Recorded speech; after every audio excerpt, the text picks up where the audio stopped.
Hello students, last ক্লাসে আমরা শেষ করেছিলাম কোয়ান্টিটেটিভ ইলেকট্রোলাইসিস, অর্থাৎ যেখানে আমরা ফ্যারাডেজ ল অফ ইলেকট্রোলাইসিস এর ফর্মুলাগুলো দিয়ে বিভিন্ন প্রবলেম সলভ করেছিলাম।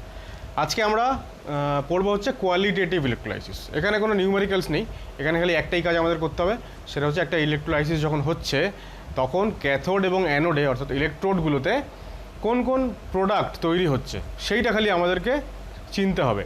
এটা হচ্ছে একমাত্র কাজ আজকের।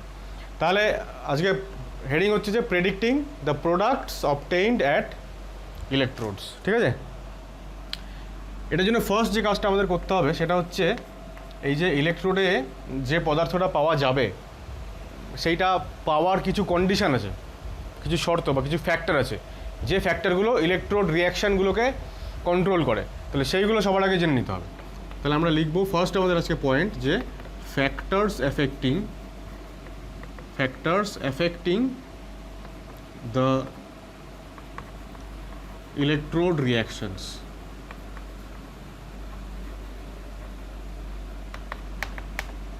ঠিক আছে, বেসিক্যালি দু তিনটা ফ্যাক্টরের উপরে ডিপেন্ড করে।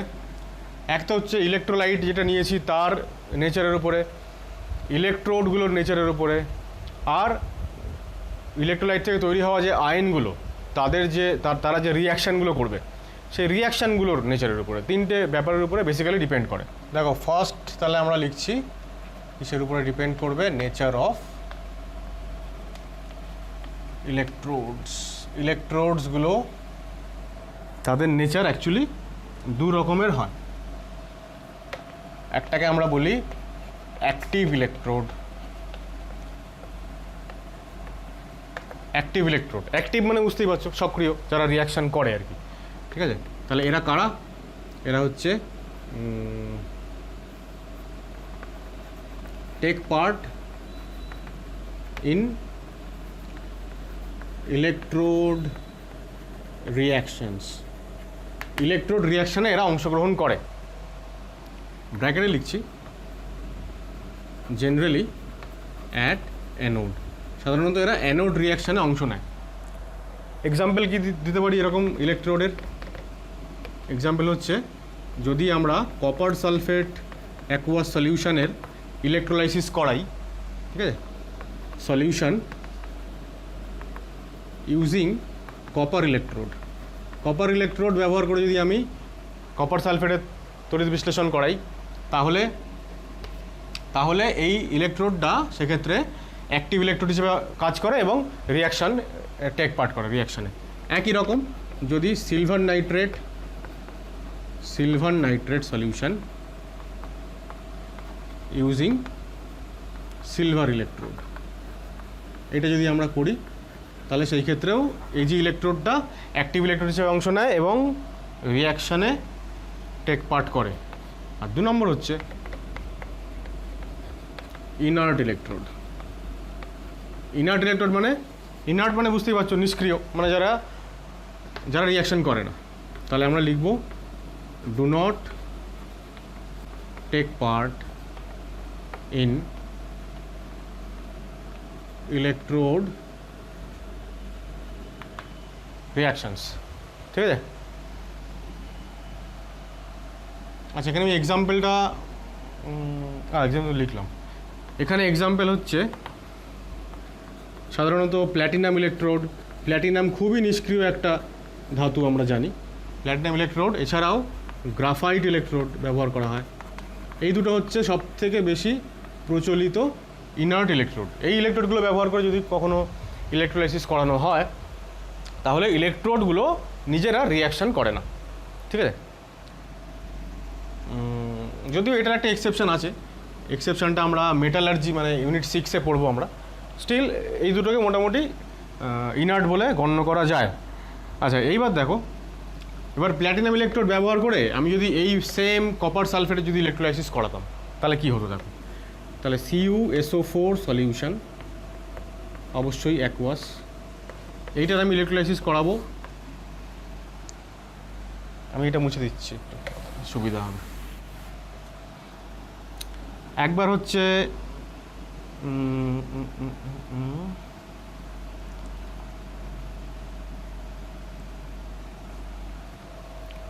কীভাবে করব ছকটা।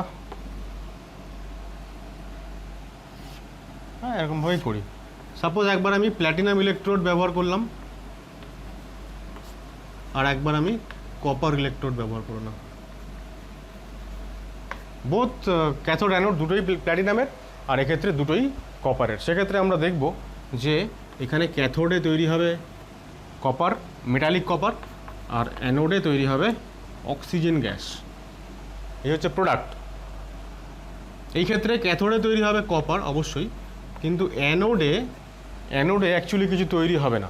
অ্যানোডটা যে কপার দিয়ে তৈরি, সেই অ্যানোডটা ক্রমশ ক্ষয়প্রাপ্ত হবে, ঠিক আছে? Anode will get dissolved in solution.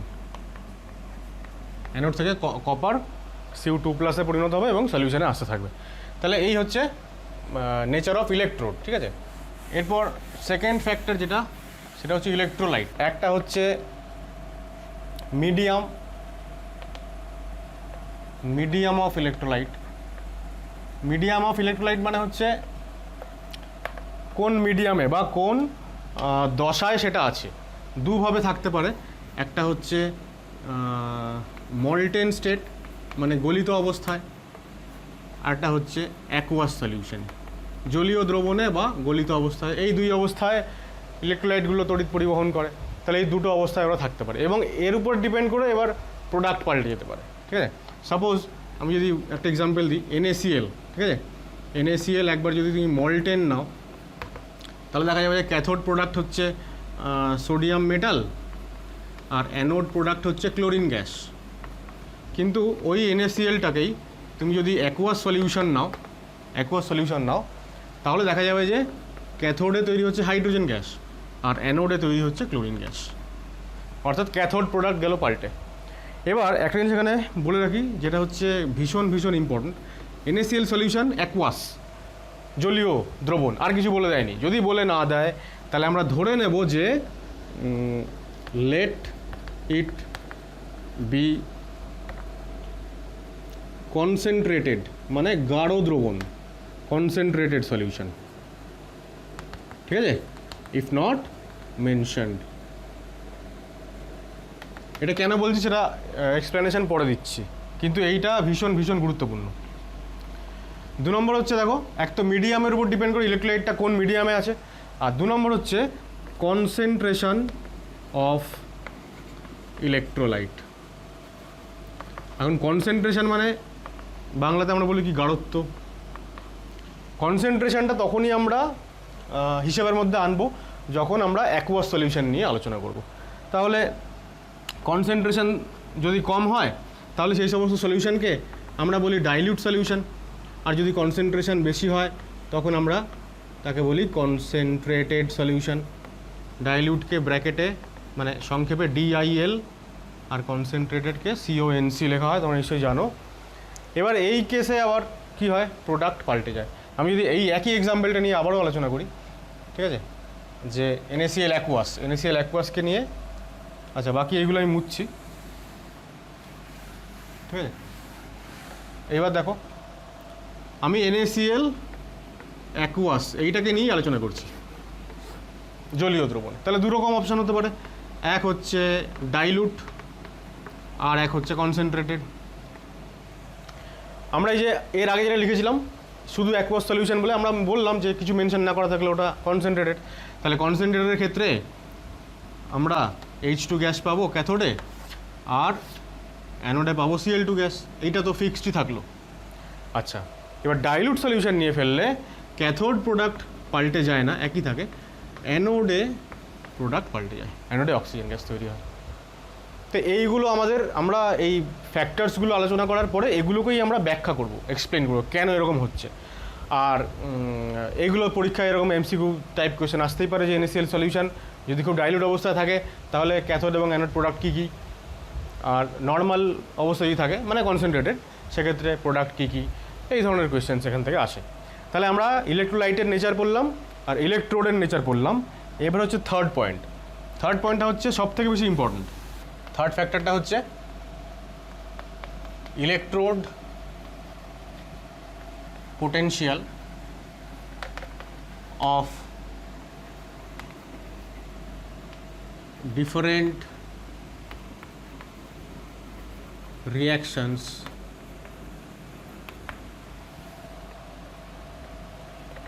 that may occur at electrodes. এবার এটার মানে হচ্ছে কি, electrode potential of different reactions. আমি এই যে অ্যাকুয়াস সলিউশন নিয়ে আলোচনা করছিলাম, মল্টেন স্টেটে হলে এই থার্ড পয়েন্টটা কাজে আসে না, কারণ মল্টেন স্টেটে আমি এটা এক্সাম্পলটা দিলেই বুঝতে পারবে। যে এক্সাম্পলটা আমি দিচ্ছি, ধরো আমি কপার সালফেটের অ্যাকুয়াস সলিউশন নিয়েছি, এবার যদি এটা নিই আমি সলিউশনটা, তাহলে মানে সলিউশনে গিয়ে সল্টটা কী হবে, ডিসোসিয়েট করবে তো, আয়ন তৈরি করবে তো। কি আয়ন তৈরি করবে? কপার 2+ আয়ন তৈরি করবে, আর SO4 2- আয়ন তৈরি করবে। এখন যেহেতু আমরা অ্যাকুয়াস সলিউশন নিয়েছি, তাহলে জলটাও খুব সামান্য পরিমাণে ডিসোসিয়েট করবে, H+ তৈরি হবে আর OH- তৈরি হবে। এখন আমরা জানি যে ক্যাথোডে কারা যায়, ক্যাটায়নগুলো ক্যাথোডের দিকে যায়। যেহেতু ক্যাথোডটা নেগেটিভলি চার্জড ইলেকট্রোড, তাই ক্যাটায়ন মানে অর্থাৎ পজিটিভলি চার্জ যারা, তারা ক্যাথোডের দিকে চলে যাচ্ছে, আর অ্যানায়নগুলো অ্যানোডের দিকে যাবে। এবার দুজনের মধ্যে কম্পিটিশান হবে তো, কোন ক্যাটায়নটা আগে ক্যাথোডে গিয়ে পৌঁছাবে। যে আগে ক্যাথোডে গিয়ে পৌঁছাবে সেই ক্যাথোডে গিয়ে বিজারিত হবে, ক্যাথোডে রিডাকশান হয়, বিজারণ হয়। তাহলে দুটো আয়নের মধ্যে কোন আয়নটা রিডিউসড হবে সেটা ডিপেন্ড করবে কিছুর উপরে, কে তাড়াতাড়ি ক্যাথোডে যেতে পারছে, বা অ্যানোডের ক্ষেত্রে যে আগে অ্যানোডে যাবে সেই হিসাবে রিয়াকশান হবে। এইবার ক্যাথোডে গিয়ে আলটিমেটলি কী রিয়াকশান হয়? রিডাকশান। আর অ্যানোডে কী রিয়াকশান হয়? অক্সিডেশন। এবার রিয়াকশান দুটো সিস্টেমের মধ্যে আমি কম্পেয়ার করছি। গ্যালভানিক সেলের আলোচনা মনে করে দেখো, দুটো সিস্টেমের মধ্যে আমি কম্পেয়ার করছি যে কে আগে রিডিউসড হবে। ক্যাথোডে আগে পৌঁছানো মানে আগে রিডিউসড হওয়া, অর্থাৎ সেই হচ্ছে চান্সটা পেলো, অন্যজন পেলো না চান্স। তাহলে দেখো, মনে করে দেখো, এরকম আমরা বলেছিলাম যে রিডাকশান পোটেনশিয়াল SRP অর্থাৎ স্ট্যান্ডার্ড রিডাকশান পোটেনশিয়াল যে সিস্টেমের যত বেশি হয়, রিডাকশান পোটেনশিয়াল বেশি মানে সে তত তাড়াতাড়ি রিডিউসড হতে পারে। ঠিক এই শব্দটাই আমি উচ্চারণ করেছিলাম গ্যালভানিক সেল পড়ানোর সময়, এবং যেখানে আমি বলেছিলাম যে ইলেকট্রোড পোটেনশিয়াল ভ্যালুর সিগনিফিকেন্স, সেইখানে বলেছিলাম যে ইলেকট্রোড পোটেনশিয়াল অর্থাৎ SRP value, standard reduction potential value, যার যত বেশি হবে সে তত তাড়াতাড়ি রিডিউসড হবে। তাহলে এই দুজনের মধ্যে আমাকে দেখতে হবে কার স্ট্যান্ডার্ড রিডাকশান পোটেনশিয়াল বেশি, সে যাবে ক্যাথোডে এবং সেখানে গিয়ে তার রিয়াকশান হবে। আর অ্যানোডে যেহেতু অক্সিডেশন হয়, অ্যানোডের ক্ষেত্রে আমাকে দেখতে হবে কার অক্সিডেশন পোটেনশিয়াল বেশি। ঠিক আছে, অ্যাকচুয়ালি এক্ষেত্রে আমরা এই রিডাকশান পোটেনশিয়াল বা অক্সিডেশন পোটেনশিয়াল এটাকে আরেকটা টার্ম দিয়ে ডিনোট করা হয়, যদিও সেইটা না জানলেও ক্ষতি নেই। সেটাকে বলা হয় discharge potential. Discharge potential is nothing but SRP or SOP, অর্থাৎ যতটা পোটেনশিয়াল লাগবে ক্যাথোডে গিয়ে ওকে ডিসচার্জ হতে। ঠিক আছে, এবার ডিসচার্জ পোটেনশিয়াল যত বেশি হয় তত তাড়াতাড়ি সে ইলেকট্রোডে, ক্যাথোডে বা অ্যানোডে গিয়ে ডিসচার্জ হয়। আমি আরেকবার এই জায়গাটায় আসছি, আমরা বলছিলাম যে ক্যাথোডে কী হয়? রিডাকশান। তাহলে যার রিডাকশান পোটেনশিয়াল বেশি সে তত তাড়াতাড়ি রিডিউস হতে চায়, অর্থাৎ সে আগে ক্যাথোডে যেতে পারবে। একই রকমভাবে যার অক্সিডেশন পোটেনশিয়াল বেশি, মানে এখানে তো অক্সিডেশন হয়, অক্সিডেশন হওয়ার জন্য তো রিডাকশান পোটেনশিয়ালকে বেশি হলে হবে না, তো রিডাকশান পোটেনশিয়াল বেশি হলে সে রিডিউস হতে চাইবে। তাহলে রিডাকশান পোটেনশিয়াল কম হলে অক্সিডাইজ হতে চাইবে। এখন রিডাকশান পোটেনশিয়াল কম হওয়া মানে অক্সিডেশন পোটেনশিয়াল বেশি হওয়া। তাহলে অক্সিডেশন পোটেনশিয়াল যার বেশি সে অ্যানোডে গিয়ে তাড়াতাড়ি ডিসচার্জড হবে। এবার এই ডিসচার্জ পোটেনশিয়াল শব্দটা মানে হচ্ছে ক্যাথোডের ক্ষেত্রে এটা SRP মানে স্ট্যান্ডার্ড রিডাকশন পোটেনশিয়াল, আর অ্যানোডের ক্ষেত্রে ডিসচার্জ পোটেনশিয়াল মানেই হচ্ছে অক্সিডেশন পোটেনশিয়াল। সুতরাং দুটো ক্ষেত্রেই, ক্যাথোডের ক্ষেত্রে SRP বা অ্যানোডের ক্ষেত্রে SOP যত বেশি হবে তত তাড়াতাড়ি ডিসচার্জ হবে। তাই জন্যই বলা হয় যে ডিসচার্জ পোটেনশিয়াল যত বেশি তত তাড়াতাড়ি গিয়েও রিয়াকশানটা করবে ইলেকট্রোডে। তাহলে আমরা এরকম লিখি যে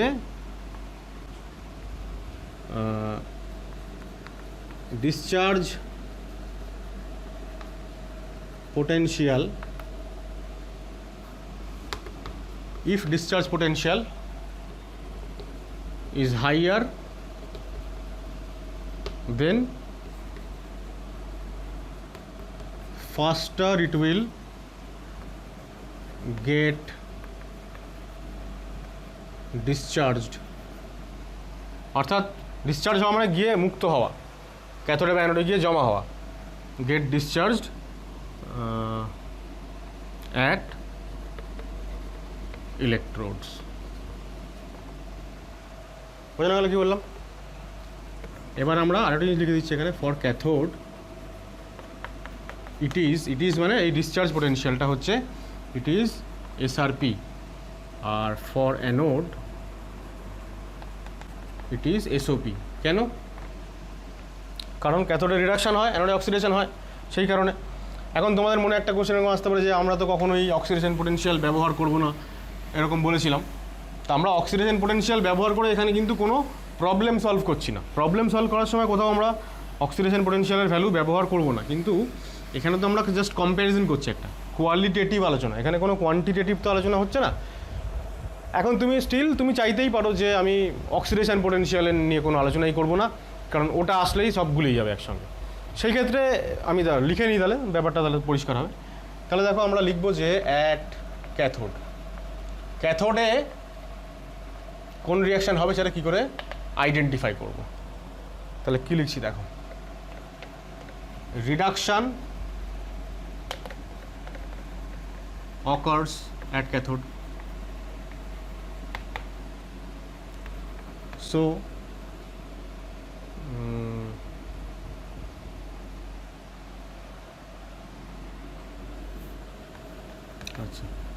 so higher is the SRP value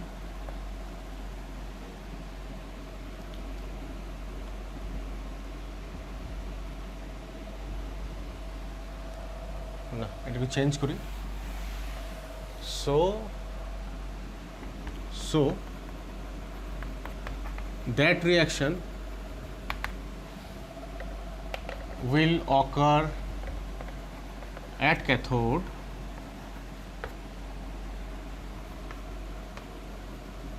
for which SRP value is higher. এসআরপিকে আমরা আরেকটা কী নামে জানি, জিরো রিডাকশান। এবার এই ভ্যালু বেশি হলে রিয়াকশান তাড়াতাড়ি হবে কেন? কারণ এসআরপি ভ্যালু যার যত বেশি হয় সিস্টেমের, সে তত তাড়াতাড়ি রিডিউসড হতে চায়, আর রিডাকশানটাই তো এখানে হচ্ছে। ঠিক আছে, তাহলে দেখো একটা এক্সাম্পল দিই। এক্সাম্পল হচ্ছে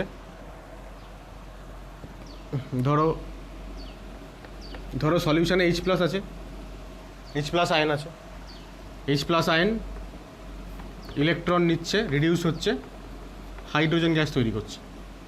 আবার সলিউশানে কপার 2+ আয়নও আছে, ইলেকট্রন নিচ্ছে, কপার সলিড তৈরি করছে। ঠিক আছে, এইগুলো হচ্ছে ব্র্যাকেটে এই কিউ লিখতে হবে। আমরা জানি যে এই ক্ষেত্রে E0 রিডাকশানের ভ্যালু হচ্ছে 0.0 ভোল্ট। আর আমরা এটাও শিখেছি ইলেকট্রোকেমিক্যাল সিরিজ পড়ার সময় যে copper, silver, mercury, platinum, gold এরা হাইড্রোজেনের নিচে থাকে ইলেকট্রোকেমিক্যাল সিরিজে। আর ইলেকট্রোকেমিক্যাল সিরিজে যারা হাইড্রোজেনের নিচে তাদের E0 রিডাকশান মানে এসআরপি ভ্যালু হচ্ছে পজিটিভ হয়, আর যারা উপরের দিকে থাকে তাদের নেগেটিভ হয়। এখন এর ভ্যালু হচ্ছে প্লাস 0.34 ভোল্ট। এবার এখানে দেখো কী লিখেছি আমি, so that reaction will occur for which SRP value is higher. তাহলে আমি যখন কপার সালফেটের অ্যাকুয়াস সলিউশন নিয়েছি, অ্যাকুয়াস সলিউশন মানে সলিউশনে আমার H+ আয়ন আছে আর Cu2+ আয়ন আছে, তাহলে কোন আয়নটা আগে ক্যাথোডে যাবে যার এসআরপি ভ্যালু হাইয়ার। ঠিক আছে, তাহলে ক্যাথোডে আমরা বলতে পারি এই রিয়াকশানটা হবে, এই রিয়াকশানটা হবে না। বোঝানো গেল ব্যাপারটা? এবার আমরা আসছি অ্যাট অ্যানোড। এরপর যখন আমি এক্সাম্পল করবো তখন এগুলো আরও পরিষ্কার হবে কনসেপ্টটা। ঠিক আছে, আচ্ছা এবার হচ্ছে অ্যাট অ্যানোড। আচ্ছা অ্যানোড বলার আগে ক্যাথোড সংক্রান্ত আরও দুই একটা কথা বলে নিই। সেটা হচ্ছে এই যেটা বলছিলাম আমি এইমাত্র, যে ইলেকট্রোকেমিক্যাল সিরিজে আমরা জানি তো যে এরকম সব থাকে পরপর, সবার উপরে লিথিয়াম, পটাশিয়াম, ম্যাগনেশিয়াম, অ্যালুমিনিয়াম এসব থাকে পরপর। মাঝখানে অবশ্য ক্যালসিয়াম সোডিয়াম থাকে। মনে আছে ইলেকট্রোকেমিক্যাল সিরিজের সেই নেমনিকটা, লেকে বাঁশুই, কালসিনাথ, মাঙ্গা, আলু। হাইড্রোজেন আছে তারপরে। হাইড্রোজেনের পরে যারা থাকে তারা হচ্ছে কারা? কপার, সিলভার, মার্কারি, প্ল্যাটিনাম এবং লাস্টে গোল্ড।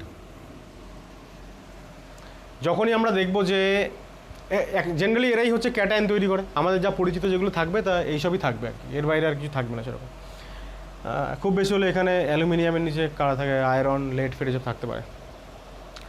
যদি আমরা দেখি যে সল্টটা আমাদেরকে দেওয়া হয়েছে সেখানে এই হাইড্রোজেনের নিচের যে মেটালগুলো আছে তাদের যদি কোনো আয়ন থাকে, কপার সালফেট, সিলভার নাইট্রেট বা মার্কিউরিক ক্লোরাইড এই ধরনের যদি কিছু থাকে, বা AuCl3 অরাম ক্লোরাইড, এরা থাকলে তখন এদেরই যে মেটালটা, মেটালিক ফর্ম, সেইটা ক্যাথোডে চলে যাবে। ঠিক আছে? আর যদি হাইড্রোজেনের ওপরের কোনো মেটালের সল্ট থাকে তাদেরকে যদি ইলেকট্রোলাইজ করতে হয়, যেমন ধরো magnesium sulphate, aluminium chloride, sodium chloride, calcium nitrate ইত্যাদি ইত্যাদি, যদি ওপরের দিককার কোনো এলিমেন্টের সল্ট থাকে তাহলে তারা কখনোই ক্যাথোডে যাবে না। কেন যাবে না? কারণ এদের সবারকার হচ্ছে ইলেকট্রোড পোটেনশিয়ালের ভ্যালু, মানে SRP ভ্যালু এদের হচ্ছে নেগেটিভ, এটা 0, এদের পজিটিভ। আর একটু আগে আমরা দেখলাম কি, যার ভ্যালু বেশি, হাইয়ার রিডাকশন পোটেনশিয়াল, তার ডিসচার্জ প্রায়োরিটি বেশি হবে, সে তো তাড়াতাড়ি গিয়ে ক্যাথোডে রিঅ্যাকশন করবে। তাহলে এরা যদি থাকে জলীয় দ্রবণে, অ্যাকুয়াস সলিউশনে, মল্টেন স্টেটের কথা বলছি না কিন্তু, মল্টেন স্টেট মানে কি? গলিত অবস্থা। NaCl ধরো মল্টেন স্টেটে আছে, তাহলে মল্টেন মানে শুধুমাত্র Na+ই আছে সিস্টেমে, আর কোনো আয়ন নেই।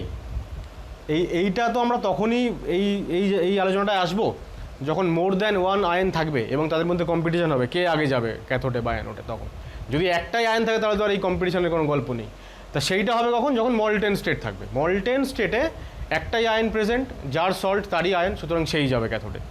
কিন্তু যখনই অ্যাকুয়াস সলিউশন হয়ে যাচ্ছে, যদি হাইড্রোজেনের ওপরে থাকা কোনো এলিমেন্ট, মেটাল, তার যদি সল্ট হয় তাহলে তারা কখনোই ক্যাথোডে যাবে না। সবসময় ক্যাথোডে যাবে, ক্যাথোডে কী তৈরি হবে? হাইড্রোজেন তৈরি হবে। আর যদি এরা কেউ থাকে তাহলে এরা সবসময় ক্যাথোডে যাবে, তখন আর ক্যাথোডে হাইড্রোজেন তৈরি হবে না, রাইট?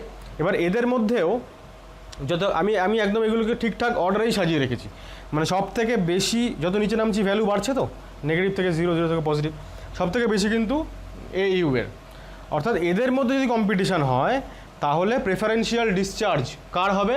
সব থেকে আগে প্রায়োরিটি পাবে AU, তারপরে প্ল্যাটিনাম, তারপরে মার্কারি, তারপরে সিলভার, তারপরে কপার।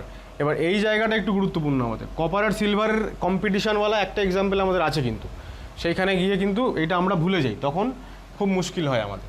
তাহলে আমরা আপাতত এইটা লিখে রাখি, দুটো পয়েন্ট এখানে, যে metals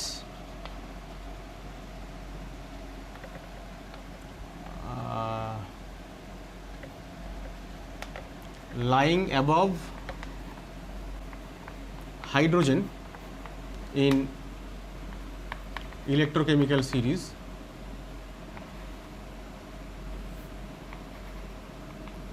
does not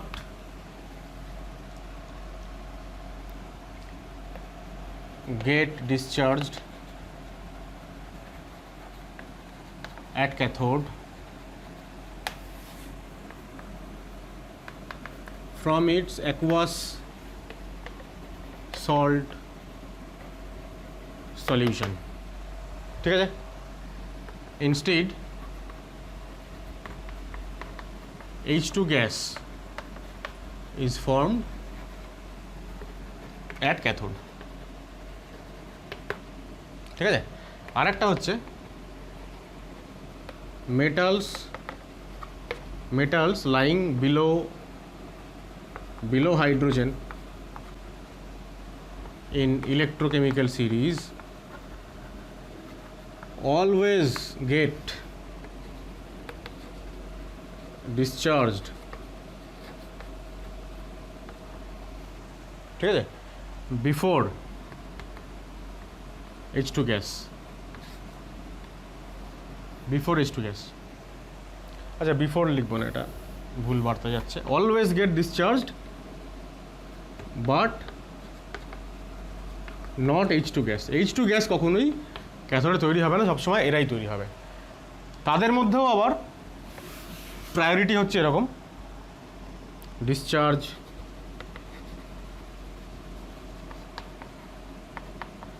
priority.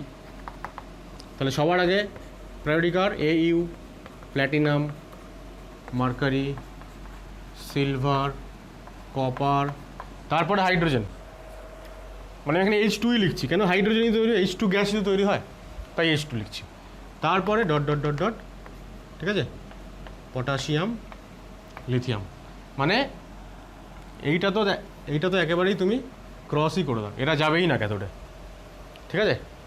Either hydrogen যাবে যদি এদের কোনো সল্ট থাকে, আর এদের যদি কোনো সল্ট থাকে তাহলে এরাই যাবে।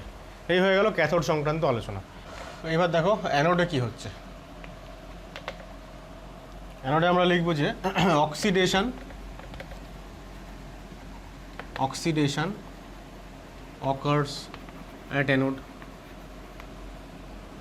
so that reaction takes place at anode which has, ক্যাথোডে কারা প্রেফারেন্স পাচ্ছিল? যাদের এসআরপি বেশি হচ্ছিল। তাহলে এখানে তো উল্টোটা, ওখানে রিডাকশান, এখানে অক্সিডেশন। তাহলে এখানে যাদের এসআরপি কম তারা প্রায়োরিটি পাবে। তাহলে which has lower value of বা লোয়ার এসআরপি অর্থাৎ E0 রিডাকশান ভ্যালু। এবার এইটাই যেটা লেখা থাকে বা যেটা নিয়ে আলোচনা জেনারেলি করা হয়, এটা এসআরপি না বলে, যেহেতু অক্সিডেশন হচ্ছে তাই হাইয়ার এসওপি বা E0 অক্সিডেশন ভ্যালু, ঠিক আছে। অ্যানোডে যারা যাচ্ছে, অ্যানোডে কারা যাবে? অ্যানায়নগুলো যাবে। এবার অ্যানায়নগুলো যখন ডিসচার্জ হবে অ্যানোডে গিয়ে, যে প্রোডাক্ট তৈরি হবে সেই পার্টিকুলার রেডক্স যে হাফ সেলটা, তারও তো একটা নির্দিষ্ট ভ্যালু আছে, এসআরপি ভ্যালু। সেই ভ্যালুর অর্ডারে যদি আমি সাজাই তাহলে ব্যাপারটা এরকম দাঁড়ায়। অ্যানায়নগুলোর এসআরপির ভ্যালুর অর্ডার হচ্ছে, মানে যেগুলো আমাদের এখানে কাজে লাগবে, খুব কমন। সব থেকে বেশি এসআরপি হচ্ছে,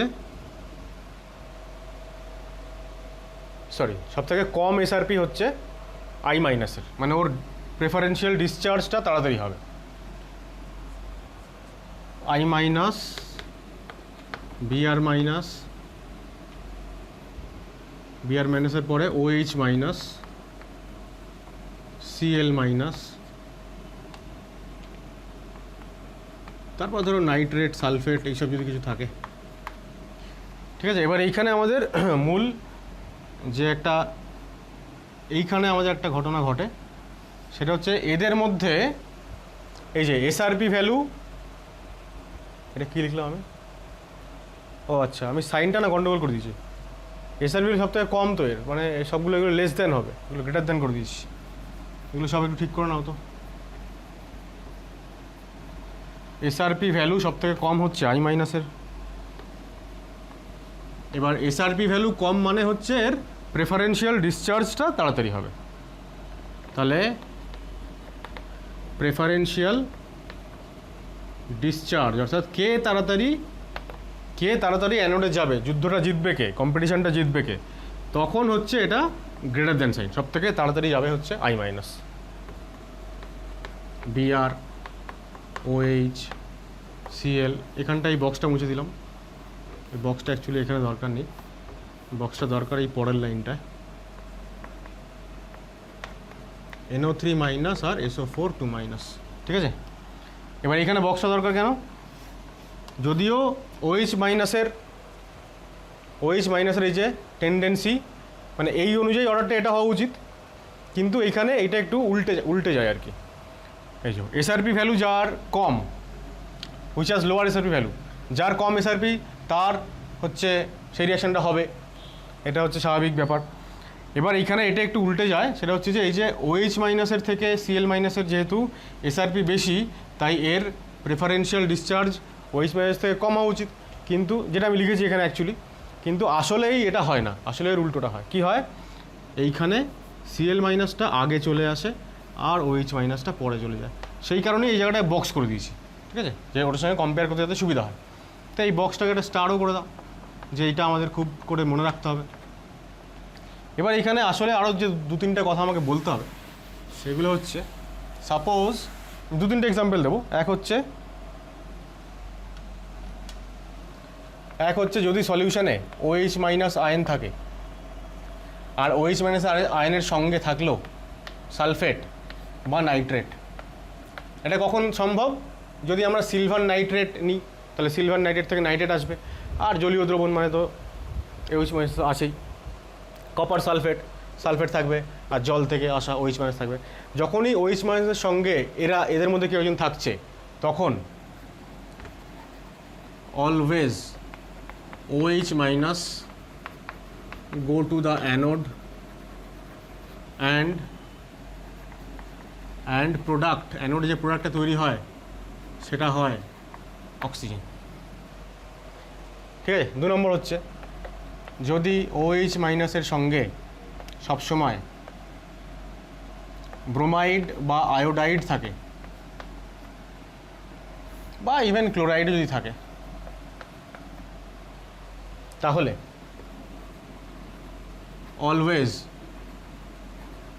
হ্যালাইড, হ্যাঁ এগুলোকে হ্যালাইড আয়ন বলে নিশ্চয়ই জানো তোমরা। Always halides go to anode and product কি তৈরি হয়, প্রোডাক্ট তৈরি হয় হ্যালোজেন্স, ঠিক আছে। এবার এই যে প্রোডাক্ট হ্যালোজেন তৈরি হচ্ছে, সেক্ষেত্রে আয়োডিন বা ব্রোমিন তৈরি হয়ে গেলে সেটা তো নর্মাল কেস। মানে এই যে কন্ডিশন আমরা লিখেছিলাম, যার SRP কম সে আগে যাবে, তাই SRP তো অবশ্যই কম এদের, তো এরা যাচ্ছে আগে। কিন্তু এইখানটা একটু গন্ডগোল হয়, এটা আমরা এক্সাম্পল করার সময় দেখব, যে Cl মাইনাসের কেন SRP বেশি হওয়া সত্ত্বেও ওর ডিসচার্জ পরে হওয়ার কথা, OH মাইনাসের আগে গিয়ে অক্সিজেন দেওয়ার কথা, কিন্তু সেটা না হয় উল্টোটা কেন হয় সেটা আমরা পরে দেখছি। এইটা মোটামুটি মুখস্থ থাকলে, মানে এইখানে আমাদের যাবতীয় আজকের আলোচনার ফার্স্ট পার্টটা শেষ, factors affecting the chemical reactions occurring at electrodes. ব্যাপারটা হচ্ছে যে এইগুলো কিন্তু বইতে আলাদা করে এইভাবে কোথাও পয়েন্ট আউট করা নেই আর কি, ডাইরেক্ট এক্সাম্পল চালু হয়ে গেছে। এইগুলো যদি আমাদের আগে থেকে থাকে এক জায়গায়, তাহলে আমাদের কী হবে, রিভিশন করার সময় পড়াটা অনেক সোজা হয়ে যাবে, ঠিক আছে। এরপর আমরা আসছি পরপর এক্সাম্পলসগুলোতে। প্রথম টাইপ অফ এক্সাম্পল হচ্ছে আমাদের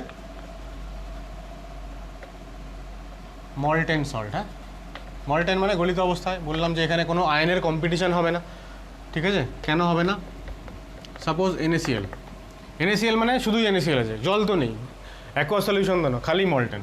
তাহলে NaCl থেকে NaCl অ্যাকচুয়ালি ডিসোসিয়েট করে Na প্লাস আর Cl মাইনাস তৈরি হবে। তাহলে ক্যাথোড রিয়াকশান কী হবে, ক্যাথোডে Na প্লাস রিডিউসড হবে Na সলিড, আর অ্যানোডে Cl minus 2Cl minus rather oxidised হয়ে Cl2। 2 নম্বর দেখো ম্যাগনেসিয়াম ক্লোরাইড MgCl2 যদি আমরা নিই, তাহলে ও ডিসোসিয়েট করে Mg2 প্লাস আর দুখানা Cl মাইনাস তৈরি করবে। এখানেও ক্যাথোডে ম্যাগনেসিয়াম 2 প্লাস দুটো ইলেকট্রন গেইন করবে, ম্যাগনেসিয়াম সলিডে পরিণত হবে। এখানটা আমরা ব্র্যাকেটে মেনশন করতে ভুলে গেছি যে দিস ইজ রিডাকশান, কারণ ক্যাথোড রিয়াকশান, আর এটা অক্সিডেশন, ইলেকট্রন লস, এটা ইলেকট্রন গেইন। আর এখানে অ্যানোডে কী তৈরি হবে, আবারও Cl মাইনাস থেকে। অ্যাকচুয়ালি আমি যদি এখানে 2 লিখি তাহলে এখানে Cl2 লিখবো, আর এখানে একটাই যদি রাখি তাহলে এখানে হাফ Cl2 লিখবো প্লাস একটা ইলেকট্রন লিখবো, একই ব্যাপার। আমরা জানি যে ইলেকট্রোড পোটেনশিয়ালটা একটা ইন্টেন্সিভ প্রপার্টি, সেই কারণে ব্যালেন্স করা না করার উপরে ডিপেন্ড করে না। থার্ড একটা এক্সাম্পল দেখো, আমরা যদি অ্যালুমিনা নিই, ঠিক আছে, মল্টেন অ্যালুমিনা থেকে অ্যালুমিনিয়াম ধাতু নিষ্কাশন করা হয়। আমরা মেটালার্জি চ্যাপ্টারে ডিটেলে পড়বো আরও, যে অ্যালুমিনার যখন এরকম ইলেকট্রোলাইসিস করা হয়, তখন অ্যালুমিনার সঙ্গে আরও কিছু মেশানো হয়, ফ্লোস্পার, ক্রায়োলাইট, এসব মেশানো হয়। কেন মেশানো হয় সেই সব আমরা পড়বো পরে ডিটেলে। মেন রিয়াকশান হচ্ছে এটাই যে অ্যালুমিনিয়াম রিডিউসড হয়ে অ্যালুমিনিয়াম মেটালে পরিণত হবে অ্যালুমিনিয়াম ক্যাটায়ন থেকে। আর অক্সাইড আয়ন কী করবে, O2 গ্যাস তৈরি করবে, হাফ O2 তৈরি করলো, ঠিক আছে, ইলেকট্রন ছেড়ে দিল, দুটো ইলেকট্রন ছেড়ে দিল, দিয়ে হাফ O2 তৈরি করলো। তাই হচ্ছে অ্যানোড ক্যাথোড রিয়াকশন। আচ্ছা হ্যাঁ, এছাড়া আর একটা আমি একটা রিয়াকশন বলতে পারি, সেটা হচ্ছে, সেটাও খুবই, সেটা একটু অন্যরকম অবশ্য। ধরো সোডিয়াম হাইড্রাইডকে যদি নেওয়া হয়, এল মানে লিকুইড অবস্থায়, গলিত অবস্থায়, তাহলে এখান থেকে দেখো সোডিয়াম ক্যাটায়ন আর হাইড্রাইড অ্যানায়ন তৈরি হবে, হাইড্রাইড।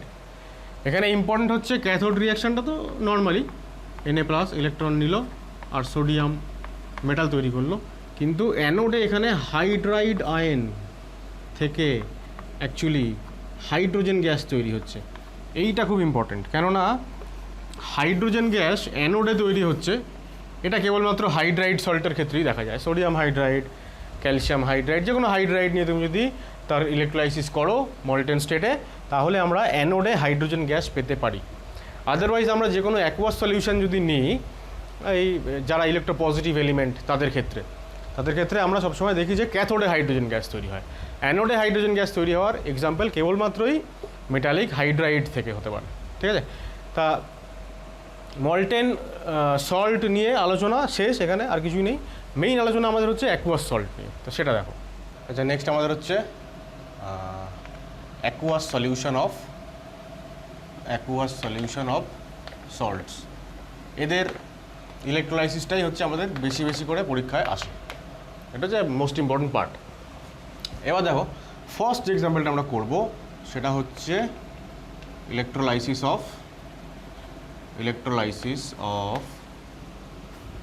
অ্যাসিডিফাইড ওয়াটার। আমরা জানি যে জল হচ্ছে ইটসেলফ একটা খুবই উইক ইলেকট্রোলাইট, সেই জন্য জল থেকে তৈরি হওয়া H+ বা OH- আয়নের সংখ্যা খুবই কম। তাই যখনই জলের ইলেকট্রোলাইসিস আমাদের করাতে হবে, তখন জলের সঙ্গে কিছু স্ট্রং ইলেকট্রোলাইট মিশিয়ে দিতে হয়। সেটা অ্যাসিড হতে পারে, বেস হতে পারে, সল্ট হতে পারে, হোয়াটএভার। কিন্তু জেনারেলি যে এক্সাম্পলটা বইতে দেওয়া হয় সেটা হচ্ছে অ্যাসিডিফাইড ওয়াটার। এবার অ্যাসিডিফাইড ওয়াটার তো হলো, এবার এটার একটা অল্টারনেট আছে। মানে আমি যদি বলি যে electrolysis of dilute sulphuric acid, তাহলেও সাপোজ আমি এখানে এই অ্যাসিডিফাইড তো অ্যাসিডটাকে আমি সাপোজ সালফিউরিক অ্যাসিড ভাবছি, তাহলে জলের মধ্যে সামান্য সালফিউরিক অ্যাসিড মেশানো মানে সেটা ডাইলিউট সালফিউরিক অ্যাসিড। তাহলে যদি পরীক্ষায় কোয়েশ্চেন হয় যে অ্যাসিডিফাইড ওয়াটারের ক্ষেত্রে প্রোডাক্ট বলো, ইলেকট্রোলাইসিস প্রোডাক্ট, বা ডাইলিউট সালফিউরিক অ্যাসিডের ক্ষেত্রে প্রোডাক্ট বলো, তাহলে আনসারটা সেম। তাই জন্য এই দুটো হেডিংয়েই আমাদের একই আনসার আসবে, ঠিক আছে। এবার দেখো আনসারটা আমরা কী করে করবো। এখন সালফিউরিক অ্যাসিড যদি মেশানো হয় জলের মধ্যে, তাহলে এখান থেকে নিশ্চয়ই H+ তৈরি হবে আর SO4 2- তৈরি হবে। অবশ্যই এগুলো অ্যাকুয়াস, মেনশন করতে ভুলে গেলাম, এটাও অ্যাকুয়াস, ইনফ্যাক্ট এটাও অ্যাকুয়াস। এছাড়া জল আছে, জল আবার খুব সামান্য পরিমাণে আয়নিত হয়ে H+ তৈরি করবে আর OH- তৈরি করবে। কিন্তু জল থেকে তৈরি হওয়া H+ বা OH- সংখ্যা খুবই কম। একটা জিনিস মনে করে দেখো, আমরা যখন ক্লাস 10-এ শিখেছিলাম ইলেকট্রোলাইসিস, তখন আমরা ঠিক এইটাই শিখেছিলাম যে জল থেকে H+ আর OH- তৈরি হয়।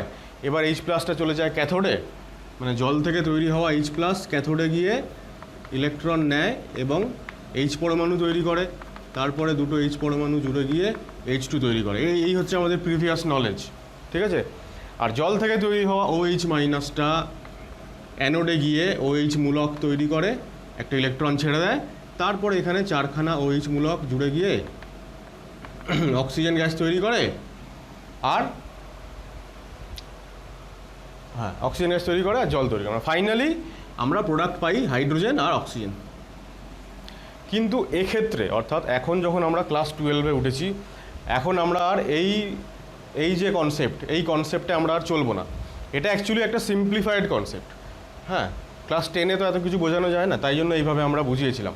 এখন যখন আমরা জানি যে কোনটা উইক ইলেকট্রোলাইট, কোনটা স্ট্রং ইলেকট্রোলাইট এবং তাদের নেচার কি, এখন আমরা বলতে পারি যে জল থেকে এইভাবে H+ তৈরি হয় এবং সেই H+গুলো সবাই গিয়ে H2 তৈরি করে, এইভাবে রিয়াকশন করে, সেটা বাস্তবে হয় না। বাস্তবে যেটা হয় যে জল ইটসেলফ ভেঙে যায়, গিয়ে শুরুতেই হাইড্রোজেন বা অক্সিজেন তৈরি করে। ঠিক আছে, তাহলে সবার আগে আমরা ওইটা জেনে নিই যে জল আসলে কিভাবে রিয়াকশনটা করে। তো সেটা হচ্ছে এরকম যে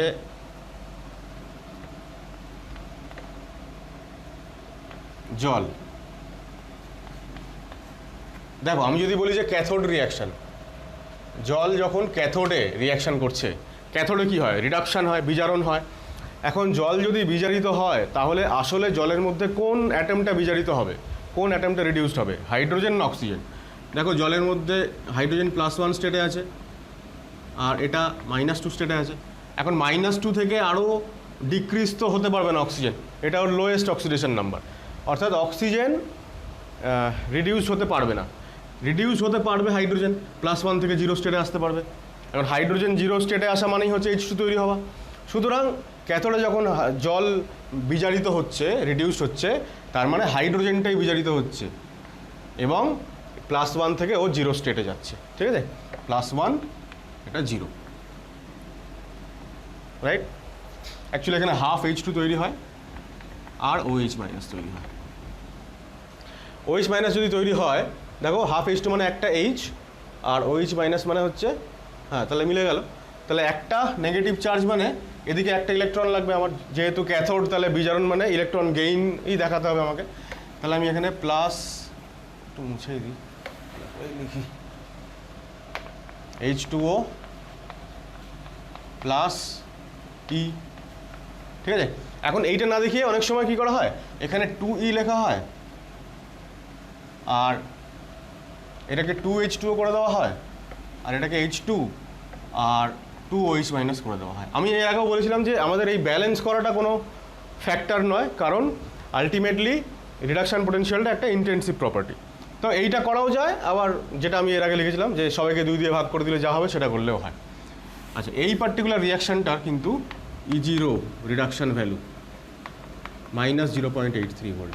এখন এইটা তোমাদের মুখস্থ রাখতে হবে না, এটা এমনিই পরে মনে থেকে যাবে আর কি। কীভাবে মনে থাকবে দেখো, সেটাও আমি বলছি পরে। আচ্ছা, অ্যানোড রিয়াকশান যদি করে, জল যদি অ্যানোডে গিয়ে রিয়াকশান করে কী তৈরি হবে? অ্যানোড মানে অক্সিডেশন। এবার হাইড্রোজেন তো তার +1 স্টেটেই আছে জলের মধ্যে, তাহলে এইখান থেকে ও তো আর অক্সিডাইজ হওয়া মানে ওর অক্সিডেশন নাম্বার বাড়াতে পারবে না, কারণ এটা ম্যাক্সিমাম স্টেট হাইড্রোজেনের। অক্সিজেন কিন্তু -2 থেকে 0 স্টেটে উঠতে পারবে। অক্সিজেন 0 স্টেটে যাওয়া মানে অক্সিজেন অক্সিডাইজ হওয়া মানে অক্সিজেন মলিকিউল তৈরি করবে ও। তাহলে আমরা এরকম লিখতে পারি, দেখো H2O লিকুইড, ও কী করবে? অক্সিজেন মলিকিউল তৈরি করলো। ঠিক আছে, অক্সিজেন তৈরি করলে অ্যাকচুয়ালি এখানে হাফ O2 হয় আর দুখানা H পড়ে থাকলো, তো দুটো H+ তৈরি হবে। দুটো প্লাস চার্জ মানে ওকে নিউট্রাল করতে দুটো মাইনাস চার্জ, আর ইলেকট্রনটা ডান দিকে, কারণ অক্সিডেশন, তাই জল কী করছে? ইলেকট্রন লস করলো, তাই ডান দিকে ইলেকট্রন। তাহলে এই হচ্ছে জলের রিয়াকশান যখন জল ইলেকট্রোলাইজড হচ্ছে, ক্যাথোড রিয়াকশান, অ্যানোড রিয়াকশান। এইটা থেকে আমরা অ্যাকচুয়ালি বুঝতে পারি যে জল হচ্ছে এখানে রিডিউসড হয়ে হাইড্রোজেন তৈরি করে, মানে জলের ইলেকট্রোলাইসিসে cathode product hydrogen, anode product oxygen. এইবার কথা হচ্ছে যে এইটা হচ্ছে আমাদের একটা বেস নলেজ আর কি, এটা আমাদের সবসময় লাগবে কাজে। আচ্ছা, এটাও মেনশন করে দিই, এখানে E0 রিডাকশানের ভ্যালু হচ্ছে +1.23 ভোল্ট। এবার দেখো আমরা যে আলোচনা চলছিলাম সেখানে ফিরে আসছি। সালফিউরিক অ্যাসিড থেকে H+ তৈরি হবে আর সালফেট 2- তৈরি হবে। এবার এই যে ক্যাটায়নটা এই ক্যাথোডের দিকে যেতে চাইবে আর অ্যানায়নটা অ্যানোডের দিকে যেতে চাইবে। জলের মলিকিউল তারাও ক্যাথোডের দিকে যেতে চায়, অ্যানোডের দিকেও যেতে চায়। সুতরাং এই H+-এর সঙ্গে এই রিয়াকশানটার জলের কম্পিটিশান হবে, তাই না? আমরা এরকম লিখব যে ক্যাথোড রিয়াকশান যখন হচ্ছে তখন অ্যাকচুয়ালি দুটো রিয়াকশান এখান থেকে হওয়ার পসিবিলিটি আছে। এক হচ্ছে এটা, আর এক হচ্ছে এই উপরে আমরা যেটা লিখেছিলাম 2H2O + 2E, ঠিক আছে, H2 + 2OH-। অ্যাকচুয়ালি এই দুটো রিয়াকশানের মধ্যে কম্পিটিশান হবে। এবার আমরা কী শিখলাম যে ক্যাথোড রিয়াকশান কোনটা হবে বেশি তাড়াতাড়ি, কোনটা হবে যেখানে যার E0 ভ্যালু বেশি, তাই না? E0 রিডাকশান, এর তো 0 ভোল্ট আর এর তো -0.83 ভোল্ট, তাহলে কার বেশি? এটার বেশি। সুতরাং এইটা হচ্ছে cathode reaction, this is not cathode reaction এই ক্ষেত্রে। এরকমও অপশান পরীক্ষায় আসতে পারে যে দুটোর মধ্যে কোনটা ক্যাথোড রিয়াকশান, এইটা না এটা, হাইড্রোজেন দুটোই তৈরি হচ্ছে কিন্তু কোনটা ক্যাথোড রিয়াকশান। ঠিক আছে, এটা হয়ে গেল। এছাড়া তুমি দেখো অ্যানোডে কী হতে পারে। অ্যানোডে যেটা হচ্ছে, অ্যানোডে সালফেট মাইনাস যেতে পারে।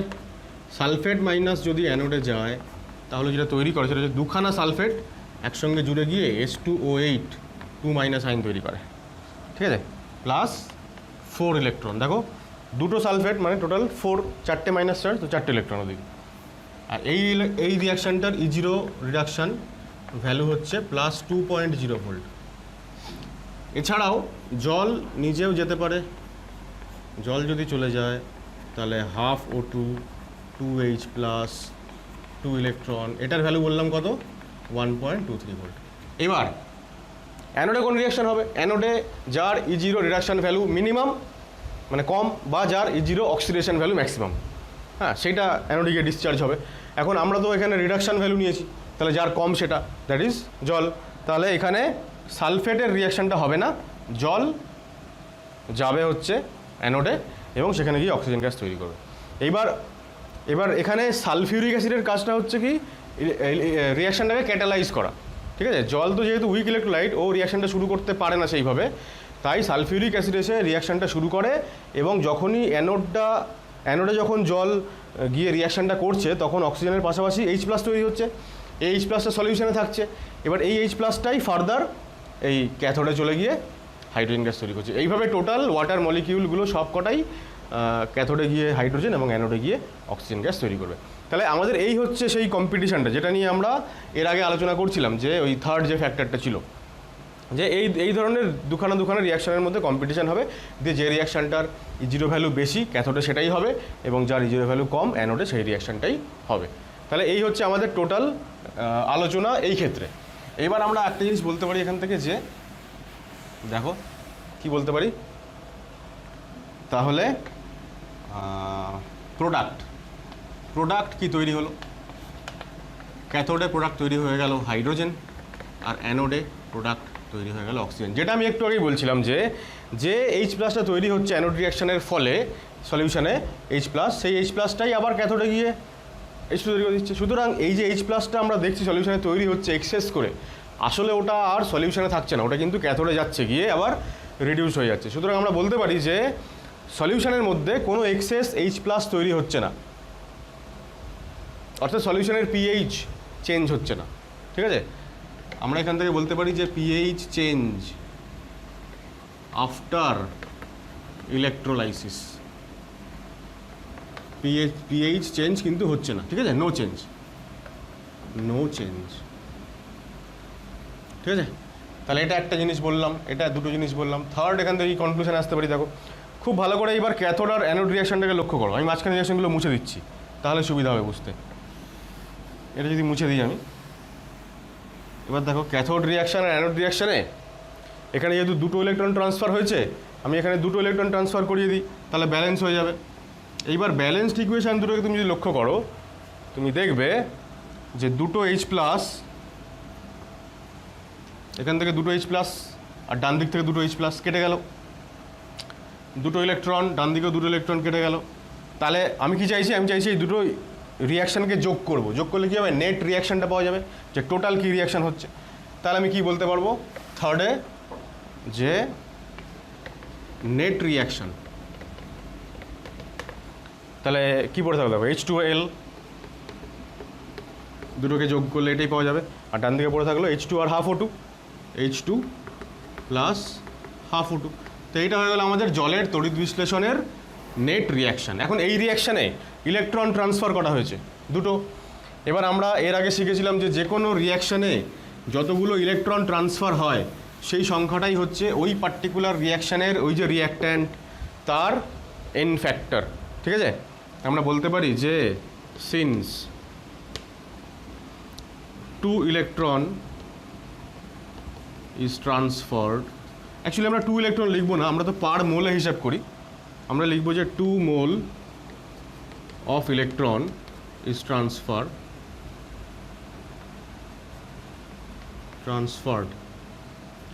For electrolysis of 1 mole of water. 1 মোলের জন্য 2 মোল ইলেকট্রন ট্রান্সফার হচ্ছে। তাহলে এখান থেকে আমি দুটো কনক্লুশনে আসতে পারি। এক হচ্ছে 1 মোল ইলেকট্রন নিডস 2 মোল ইলেকট্রন ট্রান্সফার হচ্ছে, মানে 2 ফ্যারাডে ইলেকট্রন ট্রান্সফার হচ্ছে, 2 ফ্যারাডে চার্জ টু গেট ইলেকট্রোলাইজড। ঠিক আছে, 1 মোল ইলেকট্রনের 1 মোল জলের ইলেকট্রোলাইসিস করার জন্য 2 ফ্যারাডে চার্জ লাগছে। কেন? কারণ 2 মোল ইলেকট্রন ট্রান্সফার হচ্ছে তাই। আর 2 নম্বর হচ্ছে যে N factor of H2O in this reaction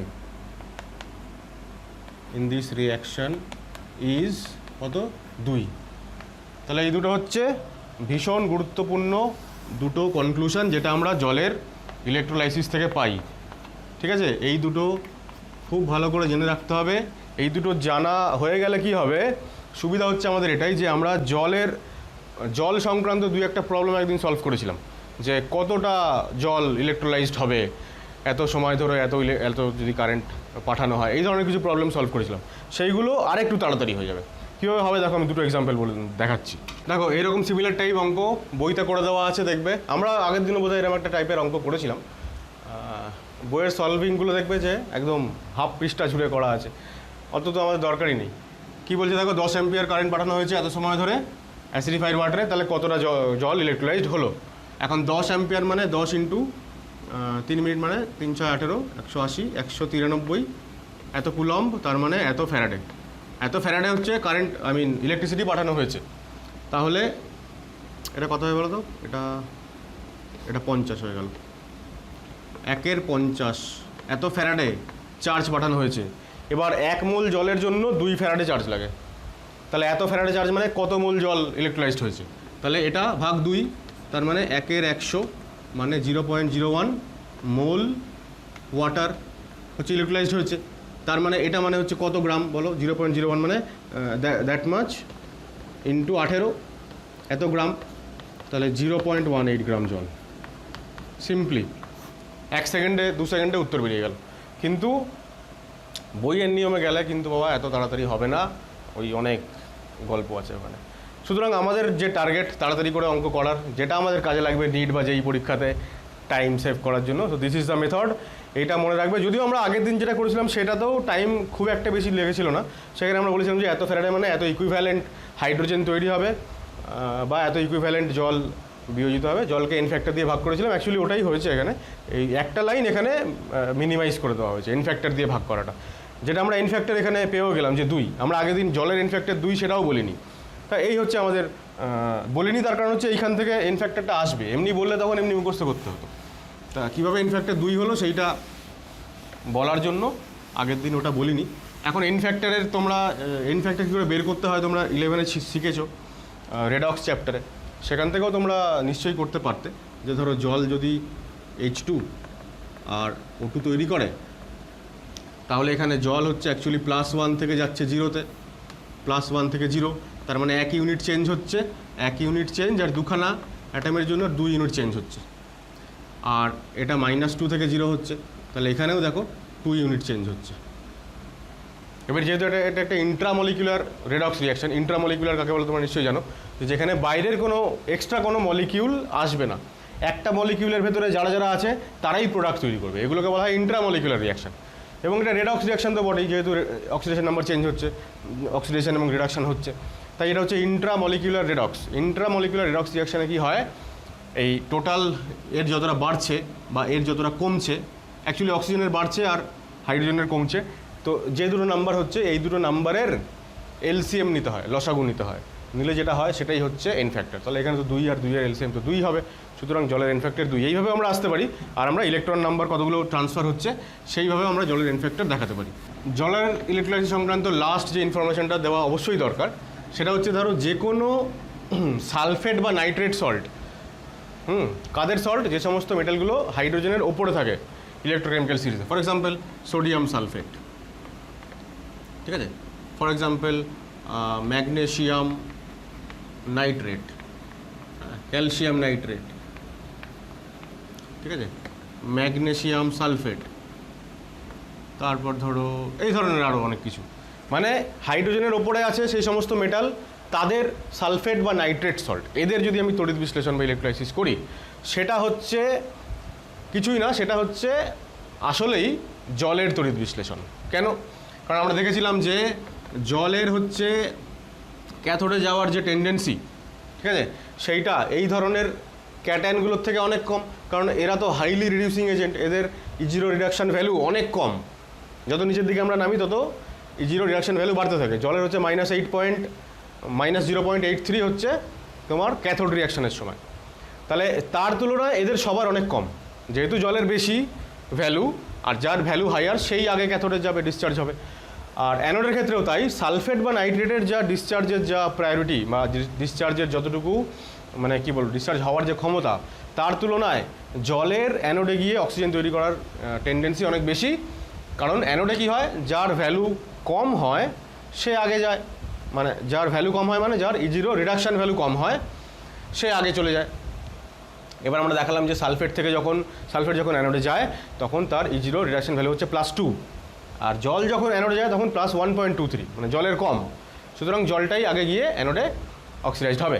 তাহলে এই সমস্তগুলোর ক্ষেত্রে অ্যাকুয়াস সলিউশন এদের সবার ক্ষেত্রেই ক্যাথোড রিয়াকশান ফাইনালি হচ্ছে এটা, যে জল ইলেকট্রন নিচ্ছে, নেওয়ার পরে হাইড্রোজেন তৈরি করছে আর OH- তৈরি করছে, ঠিক আছে। এবং এদের সবার ক্ষেত্রেই অ্যানোড রিয়াকশান হচ্ছে আবারও জল H2O অ্যানোডে যাচ্ছে, অক্সিজেন তৈরি করছে আর দুটো H+ তৈরি করছে, দুটো ইলেকট্রন লস করছে। তাহলে এই সবার ক্ষেত্রেই কিন্তু আলটিমেটলি ক্যাথোড রিয়াকশান হচ্ছে জলের রিডাকশান, অ্যানোড রিয়াকশান হচ্ছে জলের অক্সিডেশন। সুতরাং এদের সবার ক্ষেত্রেই প্রোডাক্ট কী হবে? প্রোডাক্ট হবে ফাইনালি ক্যাথোডে হচ্ছে হাইড্রোজেন আর অ্যানোডে হচ্ছে অক্সিজেন। খুব কেয়ারফুলি এগুলো কিন্তু মানে বুঝে নিতে হবে, কারণ তোমাকে বলবো যে aqueous solution of magnesium nitrate এর আমরা ইলেকট্রোলাইজ করলাম, তাহলে কী প্রোডাক্ট তৈরি হবে? এখন বাই চান্স তুমি যদি ম্যাগনেশিয়াম লিখে দাও তাহলে কিন্তু মুশকিল।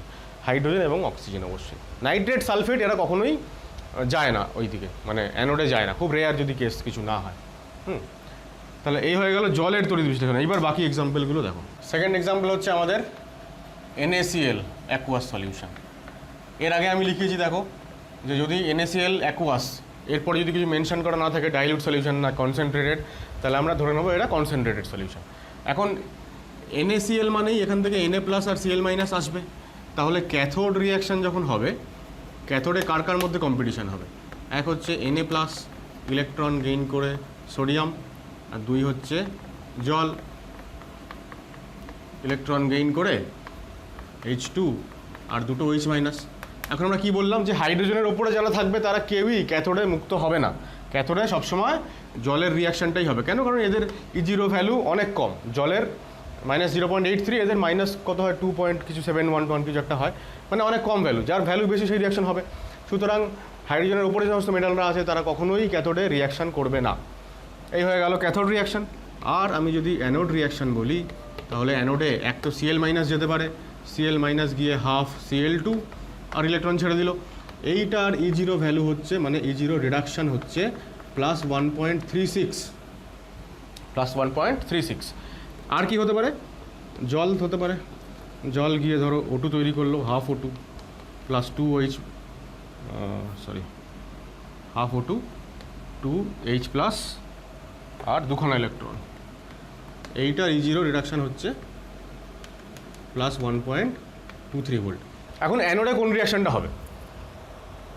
দেখো অ্যানোডে যার ইজিরো রিডাকশান ভ্যালু কম, ন্যাচারালি তার ইজিরো অক্সিডেশন বেশি, ফলে তার ডিসচার্জ হওয়ার প্রবণতা বেশি। তো ইজিরো রিডাকশান ভ্যালু কম যেহেতু এই সিস্টেমের, সুতরাং এই রিয়াকশানটা অ্যানোডে হওয়া উচিত এবং অক্সিজেন গ্যাস অ্যানোডে তৈরি হওয়ার কথা। কিন্তু প্র্যাকটিক্যালি এই রিয়াকশানটা হয় এবং এটা হয় না। ঠিক আছে, ভেরি ভেরি ইম্পর্ট্যান্ট একটা ব্যাপার এটা। এই কারণে আমরা জলের পরেই আমরা সেকেন্ড অপশানে এটাকে রেখেছি, অ্যাকুয়াস সলিউশন অফ NaCl। এবার কেন এটা হয়? এটা হওয়ার কারণ হচ্ছে এই যে অক্সিজেন গ্যাস তৈরি হচ্ছে, প্ল্যাটিনাম ইলেকট্রোড নেওয়া হয়। তো আমি কিন্তু কোথাও এখানে কোনো ইলেকট্রোড কি নিয়েছি মেনশন করিনি। ইলেকট্রোড যতক্ষণ মেনশন করা হচ্ছে না ততক্ষণ ধরে নিতে হবে প্ল্যাটিনাম ইলেকট্রোড। এখন প্ল্যাটিনাম মেটালের সারফেসে গিয়ে যখন অক্সিজেন গ্যাসের মলিকিউলগুলো যখন আটকাবে, অর্থাৎ ওটা যখন অ্যাবজর্বড হবে, অধিশোষিত হবে, সেই যে প্রসেসটা, অর্থাৎ জল থেকে অক্সিজেন তৈরির যে রিয়াকশানটা, আমরা বলি যে রিয়াকশানের কাইনেটিক্স, অর্থাৎ রিয়াকশানের ভেলোসিটি, স্পিড, যে কত স্পিডে জলটা ভাঙছে এবং অক্সিজেন তৈরি হচ্ছে, স্পিডটা অনেক কম হয়। অর্থাৎ এই রিয়াকশানটা খুবই একটা স্লো প্রসেস। আমরা নেক্সট চ্যাপ্টারে কেমিক্যাল কাইনেটিক্স যখন পড়বো ইউনিট 4-এ, আমরা জানবো একটা টার্মের কথা, সেটাকে বলা হয় এনার্জি অফ অ্যাক্টিভেশন, সক্রিয়করণ শক্তি। প্রত্যেকটা রিয়াক্ট্যান্টের একটা সার্টেন অ্যামাউন্ট অফ এনার্জি লাগে, যে এনার্জিটা নিয়ে ও রিয়াকশান করার উপযুক্ত হয় আর কি, মানে রিয়াকশান করবার যে এবিলিটি সেইটা ওর মধ্যে জন্মায়। সেই এক্সট্রা এনার্জিটাকে বলা হয় এনার্জি অফ অ্যাক্টিভেশন, মানে ওই এনার্জিটা নিয়ে ও অ্যাক্টিভেট হলো, এইবার ও রিয়াকশান করবে। তাহলে নর্মালি ওর যা এনার্জি ওর যতটা আছে সিস্টেমের মধ্যে, তার থেকে এক্সট্রা যতটা এনার্জি লাগে সেটাকে বলা হয় অ্যাক্টিভেশন এনার্জি। এবার যেহেতু এই রিয়াকশানটা খুব স্লো, তাই এর অ্যাক্টিভেশন এনার্জি অনেক বেশি ওকে এনার্জি নিতে হয় নিজেকে অ্যাক্টিভেট করার জন্য। এবার এনার্জিটাও নেবে কোত্থেকে? ব্যাটারি থেকে, এক্সটার্নাল সোর্স থেকে। এবার সেই এনার্জিটা নেওয়ার মাধ্যমে কি হয়, সিস্টেমের ইলেকট্রোড পোটেনশিয়াল বাড়তে থাকে আস্তে আস্তে। বলা হয় যে অক্সিজেন পার্টিকুলার যে অক্সিজেন গ্যাস, তার যে ওভার পোটেনশিয়াল, মানে এক্সেস যতটা পোটেনশিয়াল ও গেইন করে এনার্জি নেওয়ার মাধ্যমে, সেটা হচ্ছে 0.25 ভোল্ট। 0.25 ভোল্ট, মানে প্ল্যাটিনাম সারফেসের উপরে অক্সিজেনের ওভার পোটেনশিয়াল হচ্ছে 0.25 ভোল্ট। এই পরিমাণ এনার্জি নেওয়ার পরে সিস্টেম কি হয়, সক্রিয় হয় রিয়াকশন করার জন্য। যদিও থার্মোডাইনামিক্যালি, অর্থাৎ থিওরিটিক্যালি E0 ভ্যালু কিন্তু ওর কম। এবার থার্মোডাইনামিক্যালি কেন বলছি? কারণ E0টা ডেল্টা জি এর সঙ্গে রিলেটেড, ডেল্টা জি জিরোর সঙ্গে। আর ওটাই তো, ডেল্টা জিটাই তো ডিসাইড করে যে একটা রিয়াকশান স্বতঃস্ফূর্তভাবে ঘটবে নাকি ঘটবে না। ডেল্টা জি নেগেটিভ হতে হয়। তো ডেল্টা জি সঙ্গে রিলেটেড বলে এটাকে আমরা বলি থার্মোডাইনামিক একটা টার্ম। আর এই যে অ্যাক্টিভেশন এনার্জি, এটা হচ্ছে একটা কাইনেটিক টার্ম। একটা রিয়াকশানের থার্মোডাইনামিক্স বলছে যে হ্যাঁ রিয়াকশানটা হবে, তার মানে হচ্ছে রিয়াকশানটা হওয়ার পারমিশন পেয়ে গেল। এবার বাস্তবে রিয়াকশানটা কতটা হবে সেইটা কাইনেটিক ফ্যাক্টরের উপরেও ডিপেন্ড করে, মানে রিয়াকশানের স্পিডের উপরেও ডিপেন্ড করে। সেইখানে এসে দেখা যাচ্ছে যে রিয়াকশানটা এতটাই স্লো যে ওকে অ্যাক্টিভেট করতে গিয়ে পোটেনশিয়াল এতটা বেশি হয়ে যাচ্ছে। এটার সঙ্গে এটা যোগ করে এবার দেখো 1.23 আর 2 এটা যোগ করলে 1.48 হয়ে যাচ্ছে। এবার কিন্তু 1.48টা কিন্তু 1.36-এর থেকে বেশি। তাহলে ন্যাচারালি যেহেতু এইবার ক্লোরাইড থেকে ক্লোরিন তৈরি হওয়ার রিয়াকশানটার E0 ভ্যালু কম হয়ে গেল, এবার থার্মোডাইনামিক্সও এবার একে সাপোর্ট করছে, ন্যাচারালি এই রিয়াকশানটা তাড়াতাড়ি হচ্ছে। তো এই যে অ্যাক্টিভেশন এনার্জি নিতে গিয়ে পোটেনশিয়াল বেড়ে গেল ওই সিস্টেমের, যতটা পোটেনশিয়াল বাড়লো সেটাকে বলা হয় ওভার পোটেনশিয়াল, অনেক সময় বলা হয় ওভার ভোল্টেজ। এই ওভার ভোল্টেজের কারণে এই সেকেন্ড রিয়াকশানটা এখানে হচ্ছে না। ঠিক আছে, তাহলে ফাইনালি প্রোডাক্ট কি পাওয়া যাবে? প্রোডাক্ট পাওয়া যাবে ক্যাথোডে কি অবশ্য হাইড্রোজেন গ্যাস, আর অ্যানোডে ক্লোরিন গ্যাস। তাহলে যদি তোমাকে বলে যে অ্যাকুয়াস NaCl এর ইলেকট্রোলাইসিসে কোন কোন প্রোডাক্ট তৈরি হয়, তাহলে আমরা বলবো হাইড্রোজেন আর ক্লোরিন। ঠিক আছে, ওভার পোটেনশিয়াল সম্পর্কে যা বললাম সেটা আমি লিখে দিচ্ছি, তোমরা একটু নোট করে নাও। তো দেখো কী লিখছি এখানে, over potential or over voltage is extra potential required in addition of equilibrium potential. In addition of equilibrium potential মানে যে ভ্যালুটা পাশে লেখা হচ্ছিল E0 ভ্যালুটা, তার বেশি যতটা লাগছে for a reaction to occur at electrode. এবার বলছে process of formation of oxygen gas on the surface of platinum is kinetically very slow, খুব slow process. Thus needs very high energy of activation, অনেক বেশি energy of activation লাগে, which is supplied through this extra potential. ঠিক আছে, দেখো third রিয়াকশানে হচ্ছে very dilute solution of NaCl। কিছু না বলা থাকলে আমরা কনসেন্ট্রেটেড ভাবি, একটু আগেই বললাম। এবার ভেরি ডাইলুট যদি হয়, ক্যাথোড রিয়াকশানটা সেম আগেরটার মতোই, মানে ক্যাথোডে হাইড্রোজেন গ্যাস তৈরি হবে, কারণ সোডিয়াম ক্যাথোডে তৈরি হওয়ার কোনো ব্যাপার নেই, ওইটা সেম থাকবে। কিন্তু অ্যানোড রিয়াকশানটা একটু পাল্টে যাবে। আসলে পাল্টে যাবে বলেই এই এক্সাম্পলটা করা, না হলে তো কনসেন্ট্রেটেড আর এটা তো একই হতো। আমরা দেখলাম যে Cl- যখন অক্সিডাইজড হচ্ছে, হাফ Cl2 তৈরি হচ্ছে, এর ক্ষেত্রে E0 রিডাকশান ভ্যালু ছিল 1.36 ভোল্ট। আর আমরা এটাও দেখলাম যে জল যখন অক্সিডাইজড হচ্ছিল তখন হাফ O2, দুটো H প্লাস, দুটো ইলেকট্রন। এটার ক্ষেত্রে ছিল E0 ভ্যালু রিডাকশান ভ্যালু 1.23। এই 1.23টা আবার বেড়ে গিয়ে হয়ে যাচ্ছিল 1.48 ডিউ টু ওভার পোটেনশিয়াল। যেহেতু এটা বেড়ে গেল ভ্যালু, এবার অ্যানোডে কোন রিয়াকশানটা ফিজিবল, যার E0 রিডাকশান ভ্যালু কম। ন্যাচারালি এই রিয়াকশানটা হচ্ছিল যতক্ষণ সিস্টেম মানে সলিউশন যতক্ষণ খুব বেশি ডাইলুট ছিল না ততক্ষণ এটা হচ্ছিল আর এটা হচ্ছিল না। এখন কেসটা কিন্তু উল্টে যাবে। এখন কী হবে দেখো, অ্যাকচুয়ালি আমরা যদি এই ইকুয়েশনটার মানে এটা তো এখানে অক্সিডেশন হচ্ছে, আমরা যদি রিডাকশান পোটেনশিয়াল সংক্রান্ত রিডাকশান রিয়াকশান সংক্রান্ত যদি আমরা নানস্ট ইকুয়েশন বানাই তাহলে সেখানে দেখব যে যখন Cl- এর কনসেন্ট্রেশন অনেক কম, সলিউশন খুব ডাইলুট মানে কনসেন্ট্রেশন অনেক কম, সেই ক্ষেত্রে আমরা দেখব যে ইলেকট্রোড পোটেনশিয়ালের ভ্যালু অনেক বেশি হয়ে যাচ্ছে, মানে 1.36 থেকে অনেক বেশি হয়ে যাচ্ছে। এখন নানস্ট ইকুয়েশন লিখেই দিই অ্যাকচুয়ালি। Cl2 থেকে দুটো Cl- হচ্ছে, ঠিক আছে, Cl2 দুটো ইলেকট্রন নিল, Cl- হলো। যদি আমরা নানস্ট ইকুয়েশন লিখি তাহলে E red equal to E0 reduction minus 0.059/2 log of, দেখো Cl- উপরে আর প্রেশার অফ Cl2 নিচে। প্রেশার অফ Cl2কে আমরা ইগনোর করছি, এটাকে আমরা 1 ভাবছি। কেন 1 ভাবছি? কারণ আমরা কনসেন্ট্রেশন চেঞ্জ করেছি, প্রেশার চেঞ্জ করেছি কিনা তো বলিনি। যাই হোক, এটা আমরা ফিক্সড ধরে নিচ্ছি 1। তাই যদি হয় তাহলে এইটা দেখো সামনে চলে যাবে, এটা আউট হয়ে যাবে, মানে ফাইনালি ব্যাপারটা এরকম দাঁড়াবে E0 reduction minus 0.059 log of Cl-। এইটা হবে আমাদের ইলেকট্রোড পোটেনশিয়ালের ভ্যালু।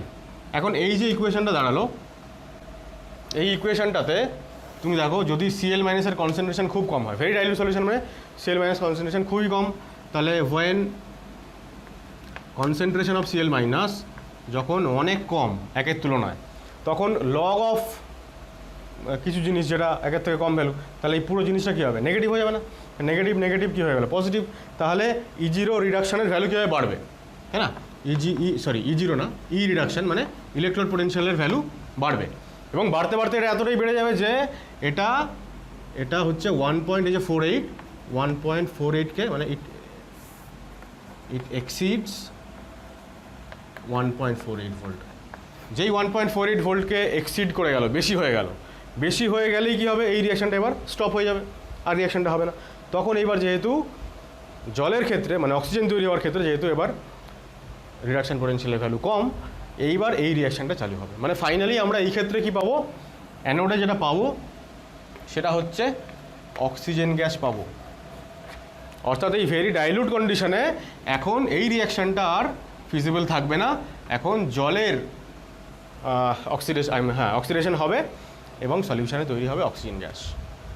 ঠিক আছে, তাহলে ফাইনালি কি তৈরি হলো দেখো, ফাইনালি তৈরি হয়ে গেল হাইড্রোজেন আর অক্সিজেন, এই দুটো তৈরি হয়ে গেল। আমরা একটু আগে যখন জলের ইলেকট্রোলাইসিস করলাম তখন দেখলাম যে জল তৈরি হওয়ার সময় এখানে দেখো যেমন এই যে H+ তৈরি হচ্ছে, এই H+টাই তো এইখানে রিয়াকশন করবে না ক্যাথোডে, H+টা রিয়াকশন করে H2 তৈরি করবে। সুতরাং এক্ষেত্রে সলিউশনে pH-এর কোনো চেঞ্জ হবে না। কিন্তু আগেরটা আমি মেনশন করতে ভুলে গেছিলাম, কনসেন্ট্রেটেড NaCl, ওখানে কী হচ্ছিল, ওখানে অ্যানোডে Cl2 তৈরি হচ্ছিল, ঠিক আছে। আর ক্যাথোডে যখন হাইড্রোজেন তৈরি হচ্ছিল জল থেকে হাইড্রোজেন রিয়াকশনটা দেখো একবার লক্ষ্য করলেই বুঝতে পারো, জল থেকে হাইড্রোজেন প্লাস OH- তৈরি হচ্ছিল প্রোডাক্টে, সেই OH- সলিউশনে থাকছিল, Na+ সলিউশনে থাকছিল, ফলে সলিউশন ওখানে NaOH মানে সলিউশন ওখানে অ্যালকালাইন হয়ে যাচ্ছিল, সলিউশনের pH বাড়ছিল। যত রিয়াকশন হবে তত সলিউশনের pH আস্তে আস্তে বাড়তে থাকবে। তাহলে কনসেন্ট্রেটেড NaCl এর ওই যে আমরা যেটা লিখলাম সেখানে লাস্ট একটা পয়েন্ট অ্যাড করে নাও, যেহেতু সলিউশনের মধ্যে Na+ এবং OH- এরা দুজন থাকছে, তাই ফাইনাল সলিউশন ওখানে অ্যালকালাইন হচ্ছে। কিন্তু এখানে ফাইনাল সলিউশন অ্যালকালাইন হবে না, কিছুই হবে না, সলিউশন কিন্তু এখানে নিউট্রাল থাকবে। ফোর্থ এক্সাম্পল হচ্ছে কনসেন্ট্রেটেড সালফিউরিক অ্যাসিড। আমরা যখন অ্যাসিডিফাইড ওয়াটার করলাম সেটাকে আমরা বললাম যে ওটা ডাইলুট সালফিউরিক অ্যাসিডের মতন একই। এই ক্ষেত্রে একটু আলাদা হবে, এই ক্ষেত্রে যদিও ক্যাথোড রিয়াকশনটা সেমই হয়, ক্যাথোডে কি হয়, H+ রিডিউসড হয় এবং হাইড্রোজেন গ্যাস তৈরি হয়, তাই হাইড্রোজেন হচ্ছে ক্যাথোডের প্রোডাক্ট। অ্যানোডে এখানে একটু উল্টো ঘটনা ঘটে, এবার কনসেন্ট্রেটেড সালফিউরিক অ্যাসিড তো এখানে আরও একটা কন্ডিশন আছে, সেটা হচ্ছে হাই কারেন্ট ডেন্সিটি বা high charge density. High current density যখন পাস করানো হয় এক্সটার্নাল সোর্স থেকে, তখন এই ঘটনাটা ঘটে। কি ঘটে? অ্যাকচুয়ালি জল যদি অক্সিডাইজড হয় তাহলে তো অক্সিজেন তৈরি হওয়ার কথা, সাথে H+,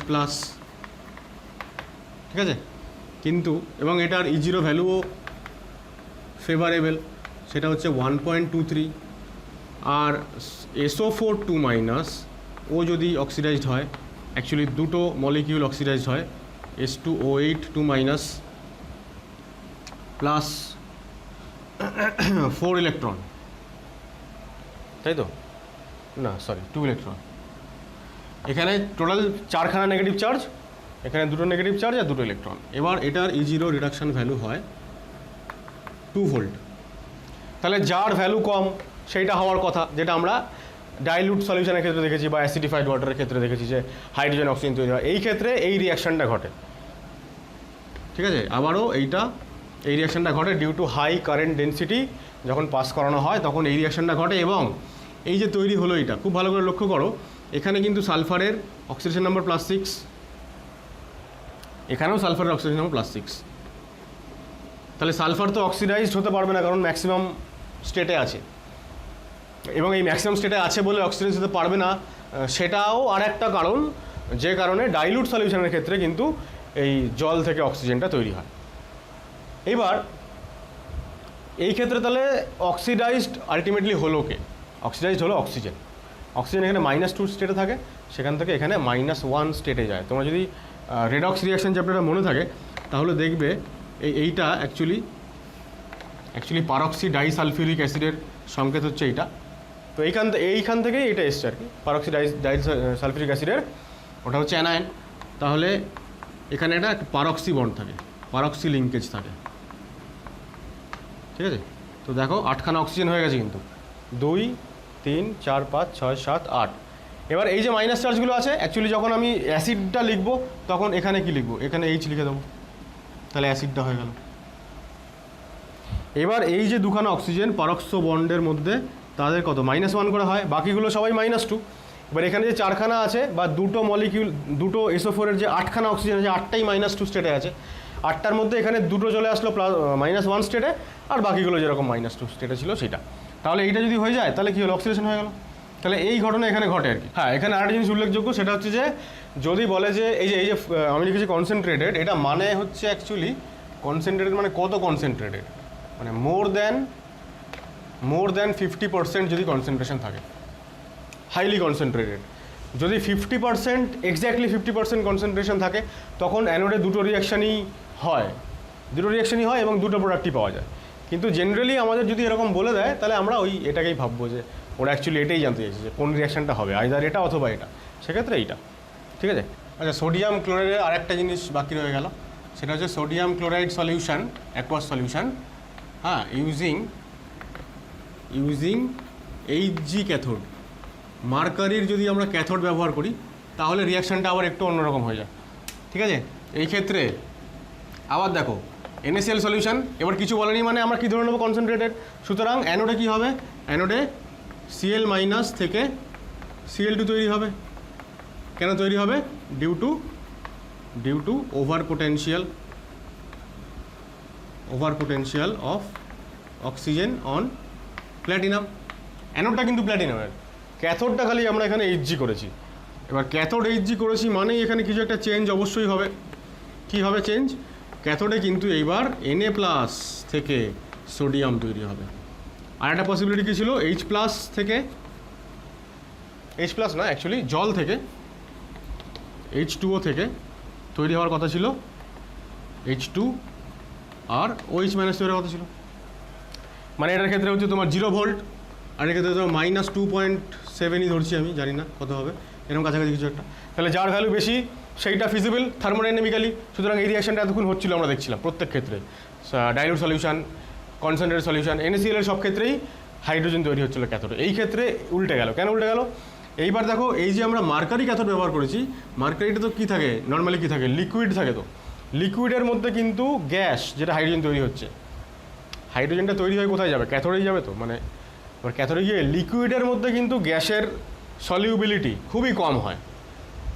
আমরা যে কোল্ড ড্রিঙ্ক খাই আর কি, কোল্ড ড্রিঙ্কের মধ্যে গ্যাস ডোবানো থাকে লিকুইডের মধ্যে, কিন্তু সেটাও হাই প্রেশারে, নর্মাল কন্ডিশনে নয় কিন্তু। তা নর্মাল কন্ডিশনে লিকুইডের মধ্যে গ্যাসের সলিউবিলিটি খুবই কম, সুতরাং এই প্রসেসটা থার্মোডাইনামিক্যালি ফিজিবল, কিন্তু কাইনেটিক্যালি এটা সম্ভব নয়। কাইনেটিক্যালি এটা খুবই স্লো। হোয়ারাজ এই লিকুইডের মধ্যে যদি সোডিয়াম ডিজলভ হয়ে যায় তাহলে সোডিয়াম অ্যামালগাম তৈরি হয়, অর্থাৎ ফার্দার এখান থেকে কি তৈরি হয়, সেই সোডিয়াম এইচজির সঙ্গে রিয়াকশান করে। আমরা এইভাবে দেখাই এটাকে MnAHG, এটাকে বলা হয় সোডিয়াম অ্যামালগাম। নিশ্চয়ই তোমরা নাম শুনেছ আগে। এটা হচ্ছে একটা সোডিয়ামের মানে পারদ সংকর যাকে বলে বাংলাতে, অ্যালয়। তাহলে ফাইনালি কি হলো, এই রিয়াকশানটা হলো আর জলের রিয়াকশানটা হলো না। তাহলে আমরা কি বলবো, ফাইনালি ক্যাথোডে কি তৈরি হবে, সোডিয়াম অ্যামালগাম, আর অ্যানোডে কি তৈরি হবে, ক্লোরিন গ্যাস। রাইট? পরেরটা দেখো। নেক্সট এক্সাম্পল হচ্ছে আমাদের copper sulphate solution, copper sulphate aqueous. Copper সালফেটটা আমরা দুভাবে পড়বো। প্রথমটা হচ্ছে প্ল্যাটিনাম ইলেকট্রোড, ঠিক আছে? প্ল্যাটিনাম ইলেকট্রোড যদি পড়ি আমরা, তাহলে দেখো ক্যাথোড রিয়াকশান কী লিখবো, ক্যাথোডে কে রিয়াকশান করবে, কপার 2+ রিয়াকশান করবে তো ক্যাথোডে, Cu তৈরি হবে, নাকি জলটা দুটো ইলেকট্রন নিয়ে H2 আর দুটো H- তৈরি হবে, কোনটা তৈরি হবে? এটার তো H0 রিডাকশান কত, 0.34, আর এটা 0 ভোল্ট। তাহলে ক্যাথোডে কে যায়, যার H0 ভ্যালু বেশি সেটা। আর আমরা এর আগেও বলেছিলাম যে হাইড্রোজেনের নিচে যারা আছে তারা অবশ্যই, তাদের যদি সল্ট হয় কপার, তাহলে অবশ্যই সেই মেটেরিয়ালটাই ক্যাথোডে গিয়ে জমা হবে। সুতরাং cathode product copper. Right? Anode product কী হবে দেখো, অ্যানোডেও সালফেট কি অ্যানোডে যাবে? যাবে না।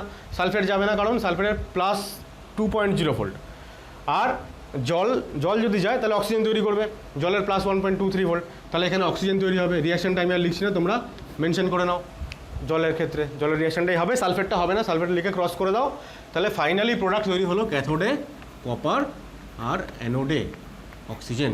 অ্যানোড রিয়াকশান লিখে, তার কারণও আছে, লিখে দিই একটু, লিখলে পরে কারণটা বুঝতে পারবে। ধরো অক্সিজেন তৈরি হচ্ছে আর তার সঙ্গে সঙ্গে H+ তৈরি হচ্ছে আর দুটো ইলেকট্রন তৈরি হচ্ছে। এই যদি অ্যানোডের আমার রিয়াকশান হয়, তাহলে আমি দেখছি আমার যে প্রোডাক্ট আছে, প্রোডাক্টের পাশাপাশি আমার কি তৈরি হচ্ছে, H+। তার মানে ফাইনালি সলিউশন কী হবে, আম্লিক, অ্যাসিডিক। সলিউশনের pH কী হবে, কমে যাবে।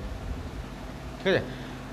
খুব ভালো করে লক্ষ্য করলে দেখবে, যে কোনো এক্সাম্পল আমি বলেছি এতক্ষণ পর্যন্ত, যদি দেখা যায় যে ক্যাথোডে বা অ্যানোডে কোনো একটা জায়গায় জলের রিয়াকশান হচ্ছে, অন্যটায় হচ্ছে না, খুব ভালো করে লক্ষ্য করো।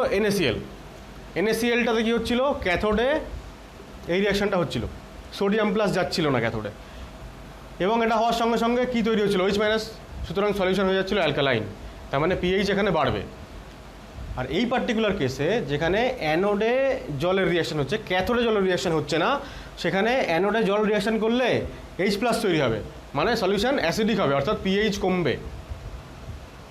তাহলে এখান থেকে আমরা সিদ্ধান্তে আসতে পারি যে যদি জলটা যে কোনো একটা ইলেকট্রোডে রিয়াকশান করে, যে কোনো একটা ইলেকট্রোডে, আইদার ক্যাথোড অথবা অ্যানোড, তাহলে pH চেঞ্জ হবে। আর যদি জল দু জায়গাতেই রিয়াকশান করে, অথবা কোনো জায়গাতেই জল যদি রিয়াকশান না করে, সেক্ষেত্রে pH-এর চেঞ্জ হবে না। ঠিক আছে? খুব ইম্পর্ট্যান্ট, এটা লিখে রাখি এখানে আমিও, যে when H2O reacts at cathode only, pH of solution, ক্যাথোডে করলে কী হবে, OH- তৈরি হচ্ছে, মানে pH of solution কী হবে, ইনক্রিজ করবে। আর when H2O reacts at anode only, তখন pH ডিক্রিজ করবে, আম্লিক হয়ে যাবে, সলিউশন অ্যাসিডিক হয়ে যাবে। আর when H2O reacts at both electrode or H2O does not react at any electrode, এই দুটো কেসে কি হবে, এই দুটো কেসে pH কি হবে, নো চেঞ্জ।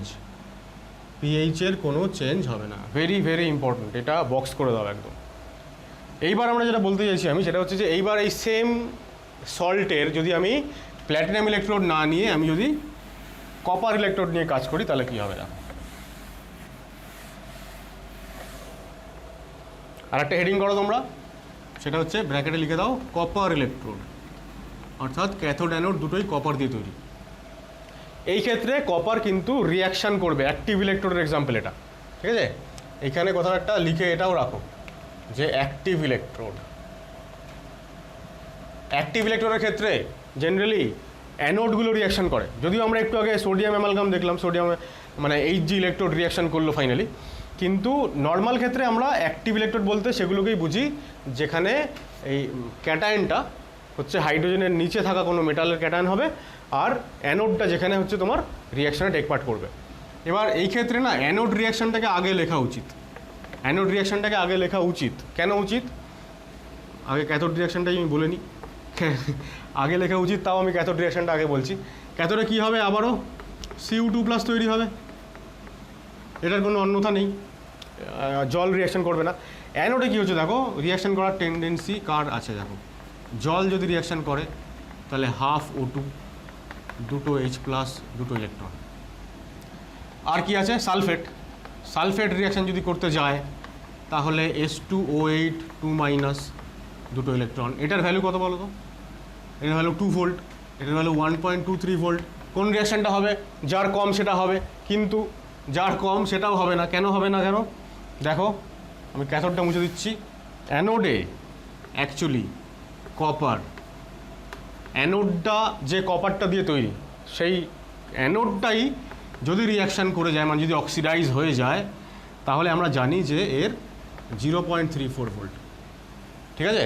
অর্থাৎ যতক্ষণে জল আর সালফেট এরা দুজন মারামারি করে যতক্ষণে অ্যানোডের দিকে এগিয়ে আসবে, জল বলবে যে আমি জিতে গেছি, আমার ভ্যালু কম, আমি এবার যাব গিয়ে অক্সিজেন বানাবো। এইসব যুদ্ধ চলাকালীন কপার অ্যানোড ইটসেলফ ও নিজেই অক্সিডাইজ হয়ে যাবে, কারণ ওর E0 রিডাকশান ভ্যালু আরও কম। ন্যাচারালি কী হবে? অ্যানোডটা ক্ষয়ে যাবে, অ্যানোডটা ক্ষয়ে গিয়ে আস্তে আস্তে ওরা সলিউশনে ডিজলভ হয়ে যাবে, কারণ Cu2+ ক্যাটায়ন তৈরি হয়ে যাচ্ছে। এবার যে ক্যাথোড রিয়াকশানটা আমি এখানে মুছে দিলাম সেটা তুমি দেখো খাতায়, এটারই রিভার্স রিয়াকশানটা, তাই না? ক্যাথোডে এই যে তোমার সলিউশনে চলে আসলো Cu2+ অ্যানোড থেকে, এই আবার সলিউশন থেকে আবার চলে যাবে কোথায়? ক্যাথোডে চলে যাবে, গিয়ে কপার তৈরি হবে, মানে ফাইনালি সার্কুলেশন হবে এরকম। মানে এটা যদি অ্যানোড হয় আর যদি ক্যাথোড হয়, তাহলে এই কপার থেকে সলিউশনে Cu2+ চলে আসবে, আবার সলিউশন থেকে চলে যাবে ও ক্যাথোডে। তার মানে ক্যাথোডটা ক্রমশ এরকম পুরু হতে থাকবে, মোটা হতে থাকবে, আর অ্যানোডটা ক্রমশ এরকম ক্ষয়ে যাবে, ঠিক আছে। এইটা হচ্ছে এইটার ফান্ডা। একই আমরা সিমিলার ঘটনা আমরা লক্ষ্য করব যদি আমরা কপার সালফেটের বদলে সিলভার নাইট্রেট ব্যবহার করি, AgNO3 ইউজিং Ag ইলেকট্রোড। আবার বলছি AgNO3 ইউজিং Ag ইলেকট্রোড, সেটাও লিখে রাখো পাশে কোথাও, সিমিলার এক্সাম্পল, ওটা আমি আর আলোচনা করব না। হ্যাঁ, Ag ইলেকট্রোড একদম সেম ঘটনা ঘটবে, ওখানেও Ag অ্যানোড থেকে চলে আসবে সলিউশনে, তারপর সলিউশন থেকে চলে যাবে ক্যাথোডে। এই যে প্রসেসটা, এই প্রসেসটার দুটো অ্যাপ্লিকেশান আছে, খুব গুরুত্বপূর্ণ দুটো অ্যাপ্লিকেশান আছে। অ্যাপ্লিকেশান 1 হচ্ছে আমরা বলি ওটাকে ইলেকট্রোপ্লেটিং। তোমরা নিশ্চয়ই ক্লাস 10-এ করেছো। ইলেকট্রোপ্লেটিংয়ে কী হয়, একটা পার্টিকুলার মেটালের উপরে আরেকটা মেটালের প্লেটিং করা হয়, বা তার একটা আস্তরণ দেওয়া হয়। এবার দেখো এইখান থেকে চলে আসছে এইখানে, তো তাহলে যার ওপরে আস্তরণ দিতে হবে সেটা থাকবে ক্যাথোডে, কারণ তার ওপরেই তো লেয়ারটা তৈরি হবে। আর যে ধাতুর আস্তরণ দেওয়া হবে সেইটাকে রাখা হয় জেনারেলি অ্যানোডে। এবং জেনারেলি যাদের অ্যাক্টিভিটি কম, যারা ইলেকট্রোকেমিক্যাল নিচের দিকে থাকে, অ্যাক্টিভিটি কম, তাদেরই অ্যাকচুয়ালি আস্তরণটা দেওয়া হয়, তাদেরই লেয়ারটা কোনো অ্যাক্টিভ মেটালের উপরে দেওয়া হয়। গোল্ড প্লেটিং যদি হয়, তার মানে হচ্ছে লেয়ার অফ গোল্ড তৈরি করা হবে সে অন আয়রন, ঠিক আছে। আয়রনের উপরে গোল্ডের আমি আস্তরণ দেবো, তাহলে আমার ক্যাথোড হিসেবে থাকবে হচ্ছে আয়রন, আর অ্যানোড হিসেবে থাকবে গোল্ড। এবার অ্যানোডে যেটা থাকলো, এক্ষেত্রে যেমন আমাদের এক্সাম্পলে আমি এটা মুছিনি, এক্সাম্পলে আমাদের কী ছিল? কপার ছিল। এবার অ্যানোড যেটা থাকবে, ইলেকট্রোপ্লেটিং হোক বা আরেকটা যেটা দুটো অ্যাপ্লিকেশন বললাম, তা একটা অ্যাপ্লিকেশন হচ্ছে ইলেকট্রো প্লেটিং। এখন এই অ্যাপ্লিকেশানগুলো আমি খুব কম বলছি আর কি, কারণ এটা আমরা ডিটেলে পড়বো মেটালার্জি চ্যাপ্টারে ইউনিট 6-এ, তাই জন্য এখন খুব বেশি করে বলছি না এগুলো। ইলেকট্রো প্লেটিং, আরেকটা হচ্ছে ইলেকট্রো রিফাইনিং। রিফাইনিং মানে কি? রিফাইন করা মানে কাউকে পরিশুদ্ধ করা, বিশুদ্ধ করা। যখন ইন্ডাস্ট্রিয়ালি কপার তৈরি করা হয়, উৎপন্ন যে কপার তার মধ্যে অনেক ইমপিউরিটিস মিশে থাকে। কি করা হয়? সেই ইমপিওর কপারটাকে এই অ্যানোডে রাখা হয়, ঠিক আছে? ইলেকট্রো রিফাইনিংয়ের ক্ষেত্রে ইমপিওর কপার, ইমপিওর সিইউ, এটা থাকে অ্যানোডে,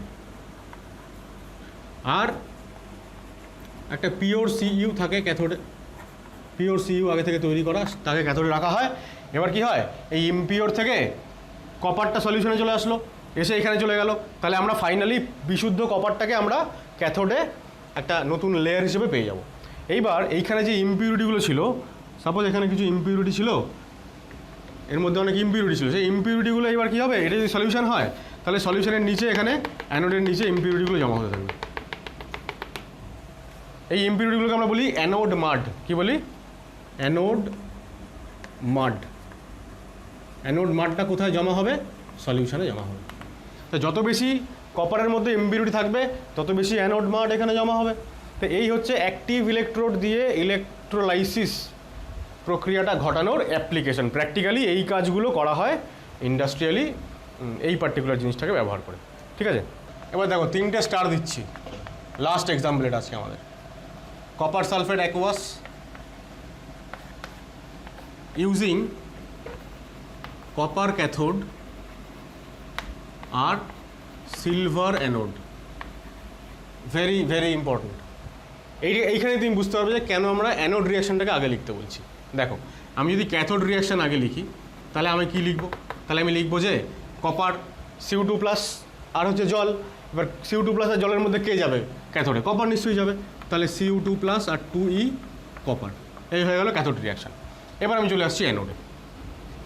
অ্যানোডে আমি কি দেখব? অ্যানোডে আমি দেখব যে জল যদি অক্সিজেন তৈরি করে তাহলে 1.23 ভোল্ট, সালফেট যদি H2O8 2- তৈরি করে তাহলে 2 ভোল্ট, আর অ্যানোড কী দিয়ে তৈরি? সিলভার দিয়ে তৈরি। তাহলে সিলভার যদি Ag+ তৈরি করে তাহলে 0.8 ভোল্ট।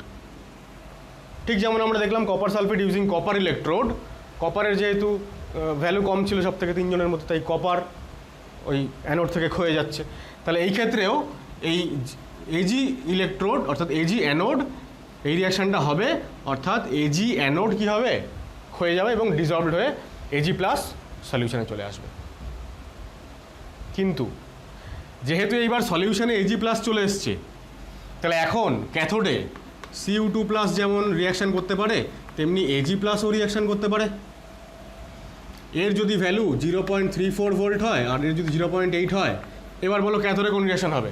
ক্যাথোডে তো যার SRP ভ্যালু বেশি, সেইটা বেশি ফিজিবল। সুতরাং ক্যাথোডে this reaction will happen and this will not happen. ঠিক আছে? খুব ভালো করে ব্যাপারটা বোঝার চেষ্টা করো। তাহলে এটার ক্ষেত্রে আমরা বলতে পারি যে ক্যাথোডে প্রোডাক্ট তৈরি হবে সিলভার, আর অ্যানোডে Ag will dissolve in solution as Ag+। সুতরাং কপার সালফেট সলিউশন নিয়েছি যার কোনো ফাংশনই নেই এখানে, মানে ফাংশন নেই বলতে প্রোডাক্ট তৈরি হতে যার কোনো ফাংশন নেই। প্রোডাক্ট Ag তৈরি হবে, আবার Ag ক্ষয়প্রাপ্ত হবে। ঠিক আছে? কেন হবে? কারণ এটার ফিজিবিলিটি বেশি, SRP ভ্যালু বেশি বলে।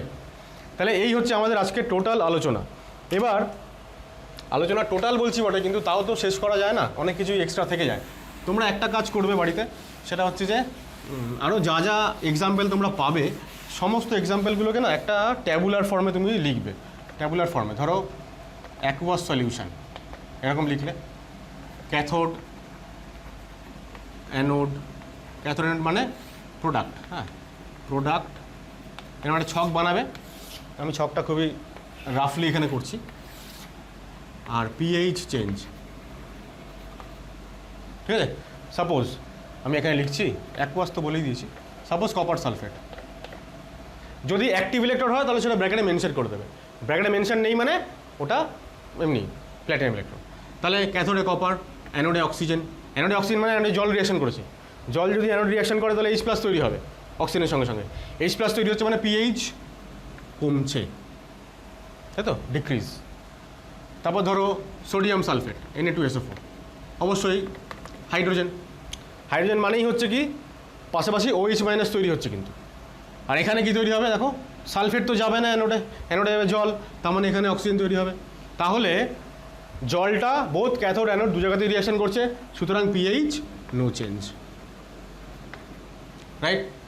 সাপোজ কপার ক্লোরাইড মানে কিউপ্রিক ব্রোমাইড, আমি একটা জিনিস বলেছিলাম মনে করে দেখো, যখনই কোনো ক্লোরাইড ব্রোমাইড আয়োডাইড সল্ট থাকবে অ্যাকুয়াস সলিউশনে তখন অ্যানোডে সবসময় এরাই যাবে, হ্যালোজেনগুলোই যাবে। তাহলে অ্যানোডে এখানে হ্যালোজেন, হ্যালোজেন, আর এখানে ক্যাথোডেও তো অবশ্যই কপারই যাবে। তাহলে এখানে দেখো জলটা ক্যাথোডেও যাচ্ছে না রিয়াকশন করতে, অ্যানোডেও যাচ্ছে না, তাহলে এক্ষেত্রেও পিএইচের কোনো চেঞ্জ হবে না, ঠিক আছে। এইভাবে যে কটা তুমি এক্সাম্পল আরও পাবে সবগুলোকে নিয়ে একটা ট্যাবুলার ফর্ম বানাও, তাহলে এটা রিভাইজ করার সময় তোমাদের অনেক কাজে লাগবে, ঠিক আছে। তাহলে আজকের ভিডিও আমি এখানেই শেষ করছি, অনেক লম্বা হয়ে গেল আজকের ভিডিওটা। নেক্সট ক্লাসে আমরা এই পার্টিকুলার ইলেকট্রোকেমিস্ট্রি চ্যাপ্টারেরই লাস্ট সেগমেন্টটা নিয়ে উপস্থিত হব। আজকে এইটুকু, টাটা।